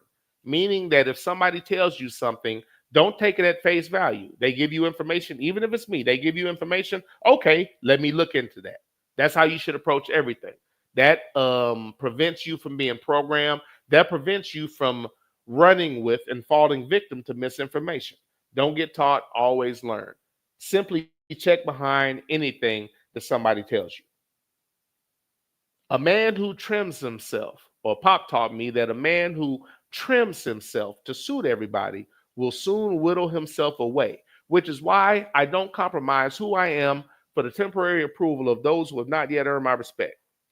And what I mean by that is simply, you shouldn't pretend to be something you're not to be temporarily liked. A true friend and or ally will accept you for who you are, flaws and all. And to quote the last line from Mass Appeal by the late, great Guru, I'll be kicking the reel while they'll be losing the race, trying to chase Mass Appeal. Appreciate y'all, man. And on the way out, on the other side of those cow awards, please go get at least one short gun and one long gun. Please get 1,000 rounds of ammunition for each. Please go to the gun range. Train yourself to be accurate with the weapon. Learn how to carry it properly. Take care of it properly. Break it down. Put it back together. Teach everyone you love and care about to do the same. Take the time to learn how to clear your house. See how long it takes you. Get efficient at it to where it becomes routine as opposed to something that could become a moment of panic or apprehension. Teach everybody in your house to do the same. You should have a routine for if something happened or there's some type of invader. Develop a mentality that will allow you to protect your home, yourself, and those you care about. A good way to do that is to study where you came from, how you got here, and how you've been treated since you've been here. If you do that, I promise you pulling that trigger will be a hell of a lot easier. I appreciate y'all, man. Thank you for the back and forth. And remember, everybody in a war doesn't contribute through physical force and or weaponry. There's a mental aspect of it. There's the aspect of giving the image that everything's fine, we're not doing anything, we're not causing any problems, when behind the scene you're helping to cause all the problems in the world. So there are many ways to approach this, but make no mistake about it. We are at war, and we've been at war since we've been in this country. I appreciate y'all. I'll see y'all next time. And at the bottom of the chat, Sluggo saying be easy. ABM said good show, TV off screen.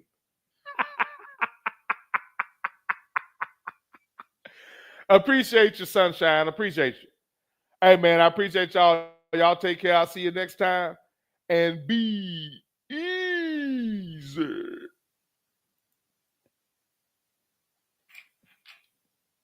Hello?